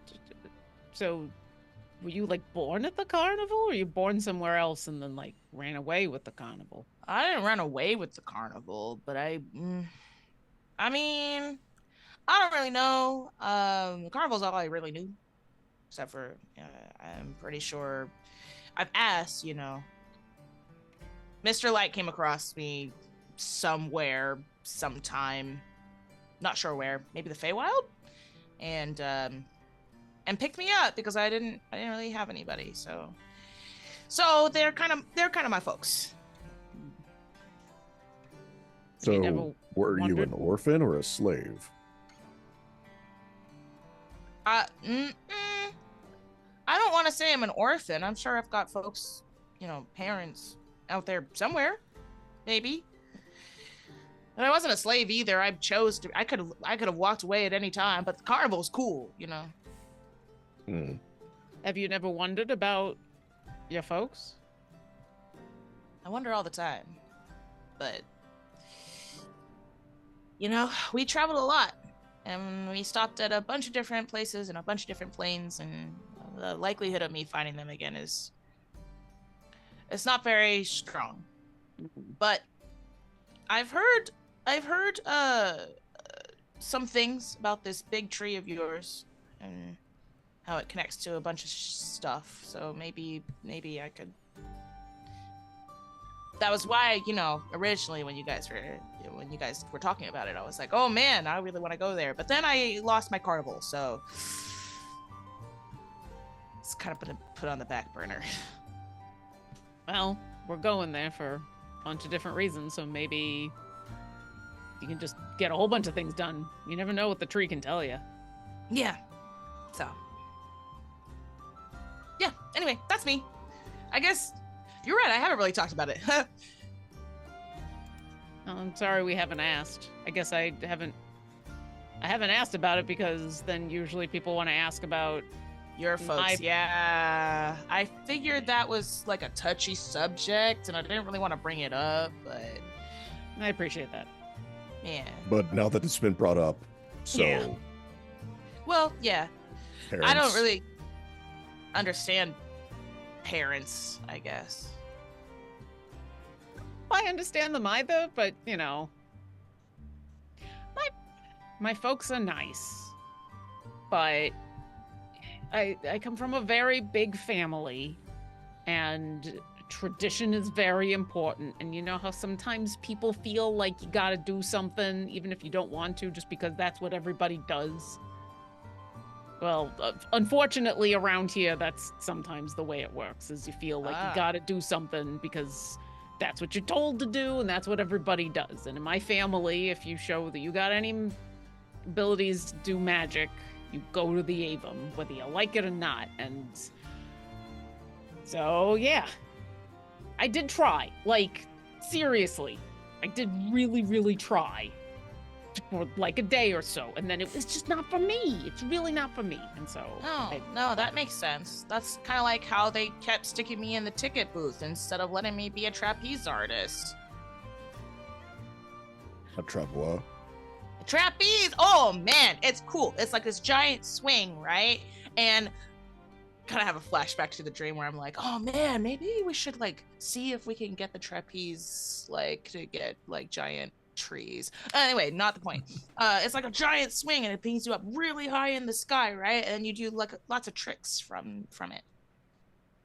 So you're lying? No, I'm telling the truth. What? Flying. Flying. Yes. No, gravity's still very much a thing. Oh, that's why it's a performance. Yes, because exactly. You're We're like not defying.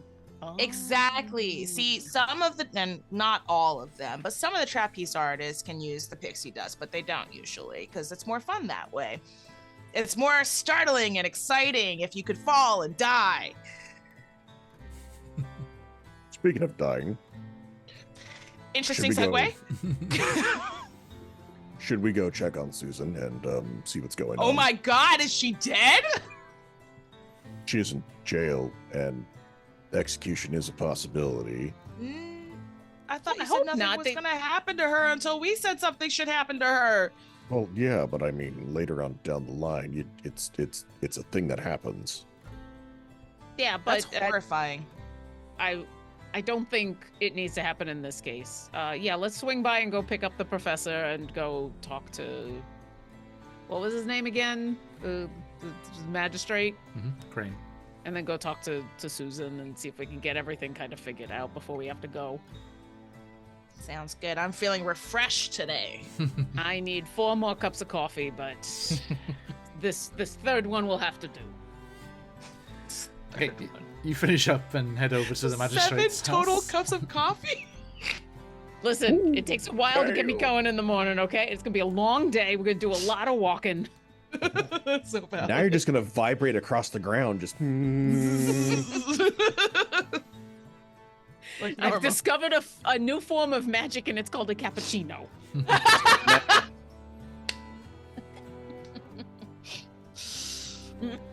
So you make your way up the stairs of the magistrate's office and rap on the door there, and you're shown into his office. And he's like, ah, yes, Maruk, I have the letter. So you are going to go to the Alder Hut and send the prison transport? No, we thought we would take the prisoner with us ourselves, since we're already going that way. did. No, We I'm were. sorry. You've done good things for us, but this is an official task and official business. And I am officially a keeper associated with the druids. I am more than qualified. This is a perch guard business. The Scorched Grove, everything inside of it is the tender's business. Yes. And everything here in the wood is the purview of the perch guard. Well, you're sending her there, and she has information about the Scorched Grove, so it's now his business. We're also just going that way anyway. Doesn't it make more sense for us Hence to take her? why we're going. We might as well take her.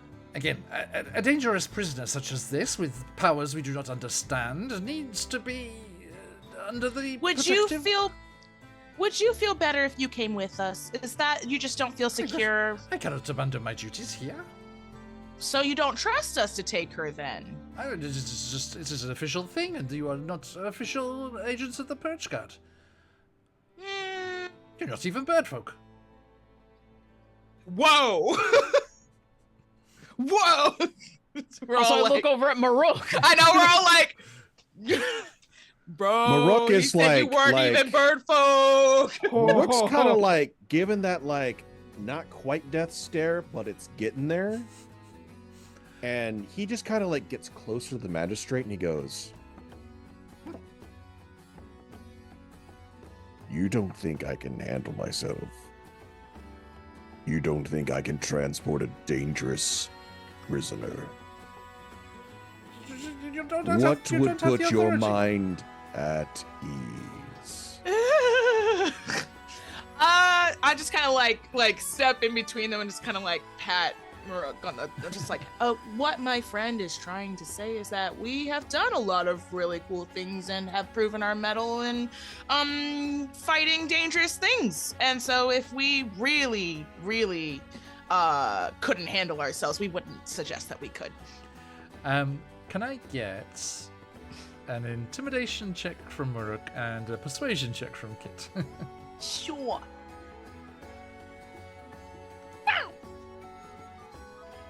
Wait, can I just choose to do the help action instead, since we're both technically doing the same thing in different ways? Sure. Then I'm just gonna help. So Sick. roll with advantage. Sounds good. 23. Oof. Ba-da-ba-ba-ba. Loving it. We're loving We're kids. convincing. Yeah. Oh, yeah. Sure. That works better. That works way better. Um, Thanks, y'all. the magistrate kind of is backing away from Maruk, like up against their desk, and they're kind of grasping towards you, kids, like just for help there, and they're like, well, this is very irregular, and you can. And he's trying to save some face. He's like, kiss your letter of recommendation goodbye, and tears up the letter. Yeah, well, I mean, I do kind of think that our activities and accomplishments speak for themselves. But if it would make you feel any better, we won't say that you went against the rules in order to do this. You tell that witch. If they ever show their face around here again, justice will be swifter. And more. Absolutely. Homegrown. Yep. Cool. Thanks. Bye. My daughter's feathers are still patchy. And then I just hold my hand out for the key. Oh, Kit slaps it because they think you were going for a high five. The birdfolk guard will have that, and he kind of smirks at you, Maruk. Should you require a letter of introduction? A sardonic look plays across his face. Why not try the magistrate of Alderheart?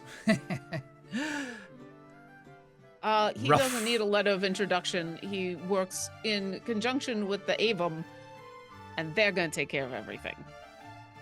Oh, I'm talking about the letter of introduction I'd offered your friend here before he was so rude and threatening, as an introduction to the Birdfolk Council. Yeah, he's got Do you the wanna see Avum to do threatening? that. Okay. Yes, this was very productive. Thank you so much, Magistrate. We're going to get out of your hair or feathers now. Thank you. Bye. You move, and you just hear him muttering under his breath. Yeah, ones like you will have much in common with that scoundrel. One's like me? I I know what you mean. I know what you mean. I know what you mean. I just mostly half a second. aimed at Maruk. But Maruk, as I'm assuming you guys are kind of like help pushing him out the door. It's just like one of his eyes is just. Kate kind of pats you on the shoulder like you did good. That death glare, amazing. And you just like Absolutely. curved it just a little bit to make it like just so he didn't die on the spot. I appreciate that. I think we make a good team. No, the Breathe. junior did an amazing job. Also, think about it this way: if that awful person thinks that you would get along with someone that he says is an awful person, then that person you're going to get along with is probably a good person. So, I don't know if that is how that works, but sure, yeah. I mean, I don't trust a person who's going to be that awful to know anything about good people. He obviously, Either. yeah. Let's. This Yeah. is why I hate people. I just. Well, aren't you like- glad that I you like you have guys. us? Oh yeah, no. Present company excluded. Aw, thanks, Merc. Wow, that's so Most of the nice. time. Okay. So All right, let's The- go get Susan, and then let's go get the cat folk, and then let's go talk to my professor, and then let's get this whole circus on the road. yeah, the magistrate calls out to the guard, and Susan is relinquished into your custody, and Normal comes buzzing around happily, and as you leave the magistrate's, Susan, is just keeping up the pretense of being in custody, and is walking with you. And are you going to go back to Grayasker? Yeah. Well, and so because I want to say goodbye, and then also as we're walking over, I'll walk next to Susan and go. So that whole seeing creatures with the flames in their eyes and everything. Do you happen to know how to make people not be possessed anymore? That is beyond me. I try and avoid that kind of stuff. Last time I summoned a demon, they would not stop talking. I got a couple That's of probably answers. wise. All right. Well, we gotta go say goodbye to a couple people, and then go pick up a cat and get out of here. And she goes with you, and Grayaska says, "Is this the one with the potions?" Yeah, but she doesn't have a way to not make Clifford be possessed anymore. Oh, I but asked. if I can be healed, then I can take us back to the avium. Oh, I thought you just needed like a good night's sleep. I don't seem to benefit from sleep as much as you three do. You look all better now. So he has wounds, like physical wounds, right? He was in a bad way, yeah. In that case, Murk's just gonna like walk up to him and be like, "It's okay." Susan says, "She's like, oh no, it's okay. I think I see what's going on here. In thanks, and for coming to my rescue." And she gives a potion bottle to Grayscare. She's like, "There you go. Don't spill any." And How many of those you got?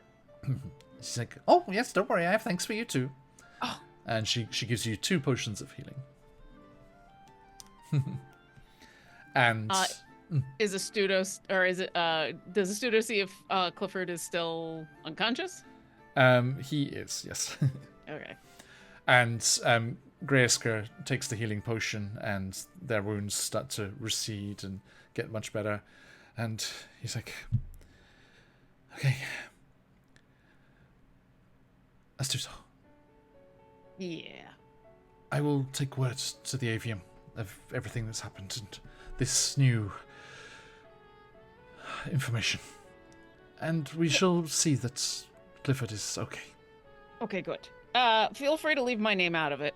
Also, just for our sake, since we gotta go the long way, do you happen to remember if there was anything weird that happened just about the time that Clifford started acting weird? We were caught in like an ash storm, like a sandstorm, but made of ash and embers. All right. It's very, very unpleasant. Well, I think it was more than unpleasant. I think there's a good chance that was how this happened, so that's good to know. Oh, really? Okay. Well, I'll put that in my report. All right. And he says, It was good to see you. I'm glad you're okay. "You too. And remember, if you have the chance, ask your friend to introduce you to this Sorberson." If we got the chance, but it doesn't seem like we get a lot of chances to do a lot of stuff other than take care of a lot of other things, so we'll see what we can. These are busy times. Bob, a pleasure as always. The next researchers will be along soon, I'm sure. Oh, yep, I'll keep things ticking over here. Well, back to the Avium. And he places a hand on Clifford. And there's kind of like a twisting and folding of space, and it's like... and they head off. I just don't know where they put the -2. I just gotta figure out where they put the -2. I'll figure it out someday. All right. Oh, the what? The what? The thing that. I want to learn how to do that. wizard stuff. Wizard stuff. Ah, yeah. I don't know. I don't know the theory about stuff. I just kind of want to do something and I do it. Listen, if I could do that, I would be so happy. You have no idea, but no. Map. All right, let's go. Okay. You meet up with Eliza, who's packed up their cart, and Muruk making the pretense of kind of marching Susan along in front of you. Mm-hmm. You head out of town. Are you just going to let Susan go when you're out of town? I didn't say that. No. We're not? Why not? At the very least, Astudo is probably gonna ask her a bunch of questions about what she's been up to, what she noticed, more about her vision. So at least for a little while out of town, we're not letting her go because Astudo's bothering her with questions. Yeah, same thing. As we exit the town, that's when the bouncing the questions off. I'll ask some, Astudo will ask some, and then the whole until the answers just start repeating themselves and they kind of run out. Okay. And then I will just chill with Thistle Snoot. She's free to go. It's gonna provide some nice background music for this. Okay. Yeah. She's like, It's not interrogation. It's a friendly Nope. conversation. You Yep. know. If I don't know, it's- what would you like to know? She's a hostage. in exchange for, yeah. So I'm gonna ask her, like, can you tell me more about this lumbering, fiery beast? Not really. It was just what I saw in the vision. Just Like, what did it look like? Like, you said a beast, so it had some type of figure. it was a vague form in a cloud of ash. How big? So I'm just going back to where it says about it. Yeah, she didn't say beast. She said there were. Well, lumbering form. I like, saw you know. I saw a great blaze consuming the wood, and in the flames there was this large lumbering burning thing. large, then- like bigger than us. Oh, gigantic, Okay. Like, taller bigger than the than trees. tree. Oh. Okay. Does any of, I know it's a very vague description. Any of this sound familiar to me of weird creatures I've studied? It does not. Sorry, no. All right. Especially since she's talked about summoning demons. Does the student kind of go through his mental list of the hells and is like, oh, well, I mean, that's a hot place, so. And like my information of like the tenders being like, we catalog what's in there, and being all of a sudden like, that's ginormous fiery creature. Like, does that tick off any like, oh, there's a myth about this, or there's a, you know.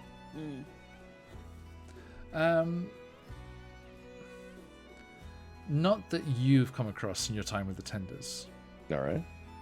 So, you and Susan says, it's the thing with these visions, you know, they can be metaphorical, you know. Perhaps it was just a representation of the danger to the forest, a looming threat, as it were. Maybe, but the whole part of that vision about humble folk being taken over with the red eyes and being enchanted, like that happened to my friend. The Sparks? Yeah. That's my name for them. Oh. I didn't know we'd come up with names. Kit was the one who originally saw it and put everything together. Oh, Rex great. is accurate, I feel like. So you Yeah. saved the town. For now. Yeah. I'm glad that night in the cells was not for nothing. How did you know that there was someone here who was possessed by that thing? It was in the vision. Like I said, this inflagration was there, and this lumbering form indistinct in the flames, and then the humble folk came emerging from the flames with fire in their eyes, and I saw visions of the Reach. And I was concerned that them emerging from the flames and then the visions of the Reach meant that one was coming here. Just out of curiosity, what did this humble folk, what did Sparks look like? Sparks? Oh, there was just a couple of different humble folk and bird folk. Just Oh, different. silhouettes, really. Just, you know, you could tell just, you know, how they looked from the silhouettes, and then just the burning eyes. And silhouettes in an ash cloud. Yes. Yeah. Hey, if you see any more of those ash clouds, either in your vision or in real life, run. Okay. Sounds like a plan. Although not very fast. Yeah, I got nothing else. That's all I can recommend. I think that's probably what's causing creatures to get taken over by fire things, by giant fire demon things. Maybe they're inhaling them. Maybe you should hold your breath. Oh, I'm not going anywhere near the Scorched Grove. That is a It's- very well, wise idea. Back into the swamp for me. Even it's just better. that I'm not sure that this is a problem that's going to stay at the Scorch Grove. You know what I mean? Yeah, my friend that got taken over, they hadn't even made it to the Scorched Grove before they got caught in an ash cloud. So just Yeah. keep your eyes open. Just because you're in the swamp doesn't mean you're free. Right. But you're like a sorcerer person, right? I'm sure you could figure something out to protect yourself. Well, yes, and if you're ever in the muck fields again, I can mix up some more potions and things if we have the ingredients. What ingredients are you looking for? And she gives you a list that I will put in Discord. Ooh, side quest! Woo! another side quest. Yeah, she Yeah, can. but it's like one of those collecting side quests. She can make potions of healing, greater healing, animal friendship, featherfall, resistance, stickiness, and slipperiness. I want them all. I want them all. I want them all. Baldur's Gate. It's Baldur's Gate. Ah! Basically, after we start, we're done asking the questions as she, just keeps like, no, the well has run dry kind of thing. Murik's gonna be like, your information has been helpful. Thank you for warning us. Go pleasure. in safety. Go in speed. I'm glad that people were saved. And they probably are. want to avoid going back to the town again. Oh, it took this to bring me here this time, so don't worry.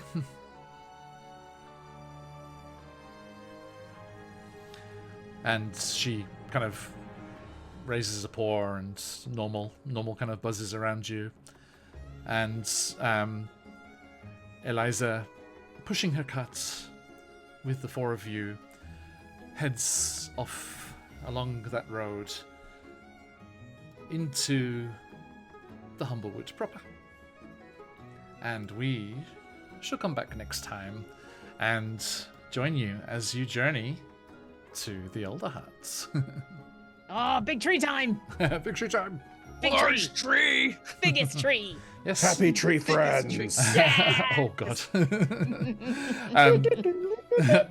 Merc, your parents are there. Is the there's the survivors of your village all went there as refugees. Mm-hmm. Yes, we shall join you as you deliver our little cat friend to their merchants there and deliver the news of Ashborough and everything that you've learnt, hopefully, to the Bird Council, if you can get an audience. But yes, we shall see how that goes next time.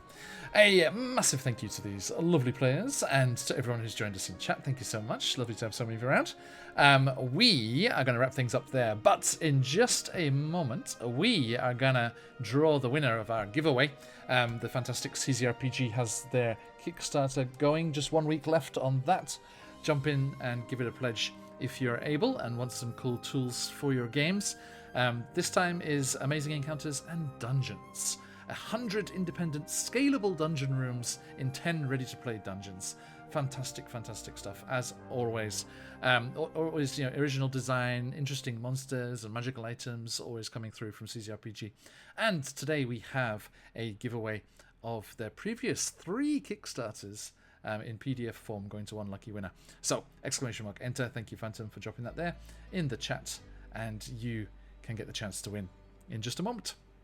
But until we do that, let us say goodbye to these fine people. Astuto, where can people find you on the material plane? I'm Lauren Urban. You can find me at my website, lauren-urban.com, where all of the stuff that I'm doing are on the front page.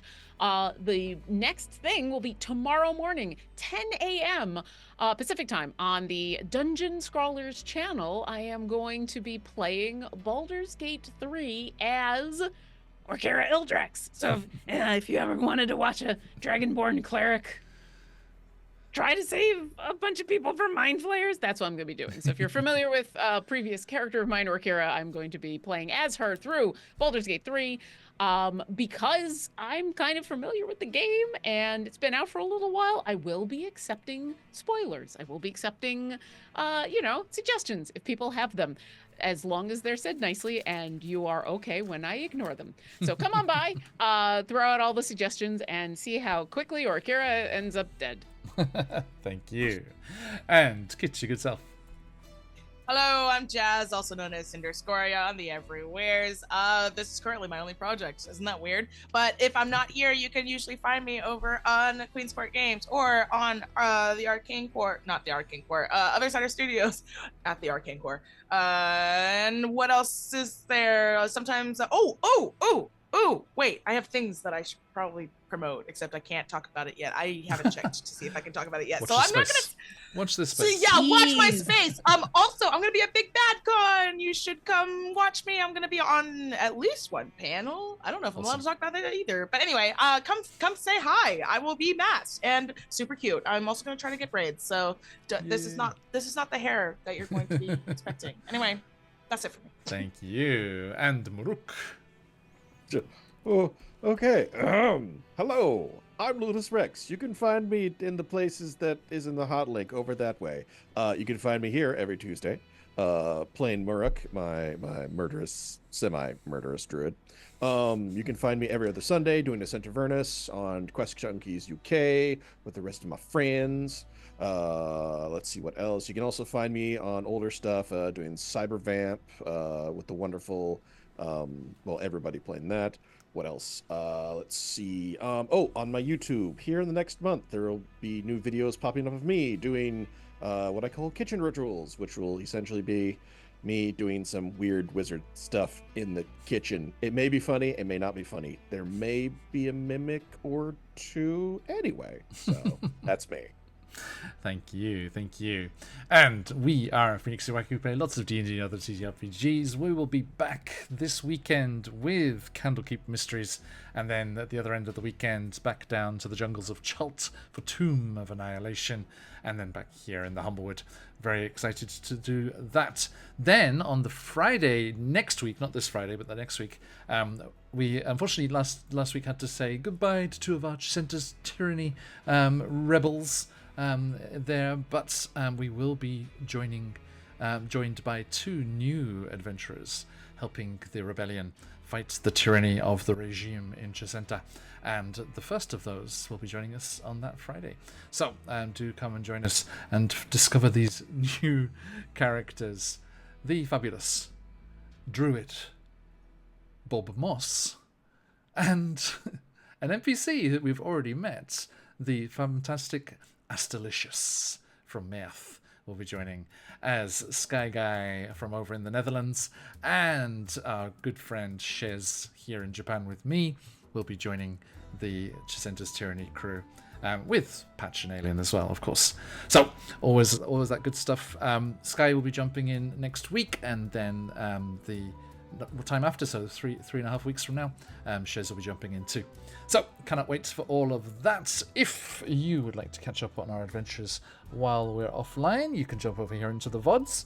Uploaded a bunch of those on Saturday. All of the Humblewoods, except for today, of course, are up there, and I got about 25 other episodes uploaded. I'm playing catch up on everything else. Humblewood is the only one I'm actually keeping up to date with. All the others have lagged behind somewhat. So if you would like to relive the adventures that we've had, you can head over there and jump in on all those there. If you want to keep up to date on what's going on with us, jump in the Discord over there. And we look forward to seeing you all again very, very soon. But big shout outs to all those lovely folks that keep the lights burning here. Sorry, poor choice of words. And oh no, hang on. What was it? I forgot my command. No, prestidigitation. Stop it. It took its own sweet time. Go check out all the cool Castles and Crusades stuff over at Trollord Games if you like yourself some OSR stuff. The fabulous CZRPG, who we have already talked about, and those beautiful Click-Clack Mathrocks over at Phoenix Dice. Speaking of CZRPG and Phoenix Dice, we have those tasty coupons if you want to get yourself a nice discount for those. And of course, our friends at Idle Champions of the Forgotten Realms, the officially licensed D&D strategy game, has the fantastic Electrum Chest code available for you to get some goodies for your adventures in that game there. Play as all sorts of characters from the Forgotten Realms lore. That was one of the things on the D&D Direct video over the evening. They're bringing out a Forgotten Realms source book two books actually. One player facing, one DM facing. So that'll be nice to dive into all of that lore. I'm sure Mr. Greenwood will be very busy scribbling away on that as he wants to do. And then actually in Chesenta's Tyranny, the CCRPG thing that we're preview playing before it's released, the adventure, Ed Greenwood actually did the opening for that, the forward for that adventure as well. So yes, please do check out all that cool stuff there, as well as being able to play as a bunch of cool actual play characters such as from Oxventure and the like as well. Right, okay, thank you everyone, absolute pleasure as always. We're going to head off raiding, so let's get that sorted. And also, let's see who is going to go away with our triple title bundle. Okay, our Guild Superior on, excellent. Yes, let's head over there. Cheers, bud. Right, okay. So let us make sure everyone's in that giveaway, all sorted there. Yep. Okay, closing entries. Good luck, everybody. Today's triple PDF bundle is going to Vortaria! Congratulations! We're going to get all those gathered together, and then a week from now when the Kickstarter's finished, we're going to bundle all those together and get them all sent out at the same time there. So keep your eyes peeled for that. Massive thank you to everyone for joining us today, and let's head off raiding over to our buds at Guild Superior and see how they're doing. Keep your ears and eyes peeled for the news of our upcoming charity event with our friends at Guild Superior and buddies over at Folk of Myth as well. It's going to be a good time. Right, thank you everybody, absolute pleasure as always, but till next time, stick around for the raid. If you've got them, let those phoenixes fly. And as we say here on these parts, Oyasumi Nasai, Oyasumi! Thank you! Bye.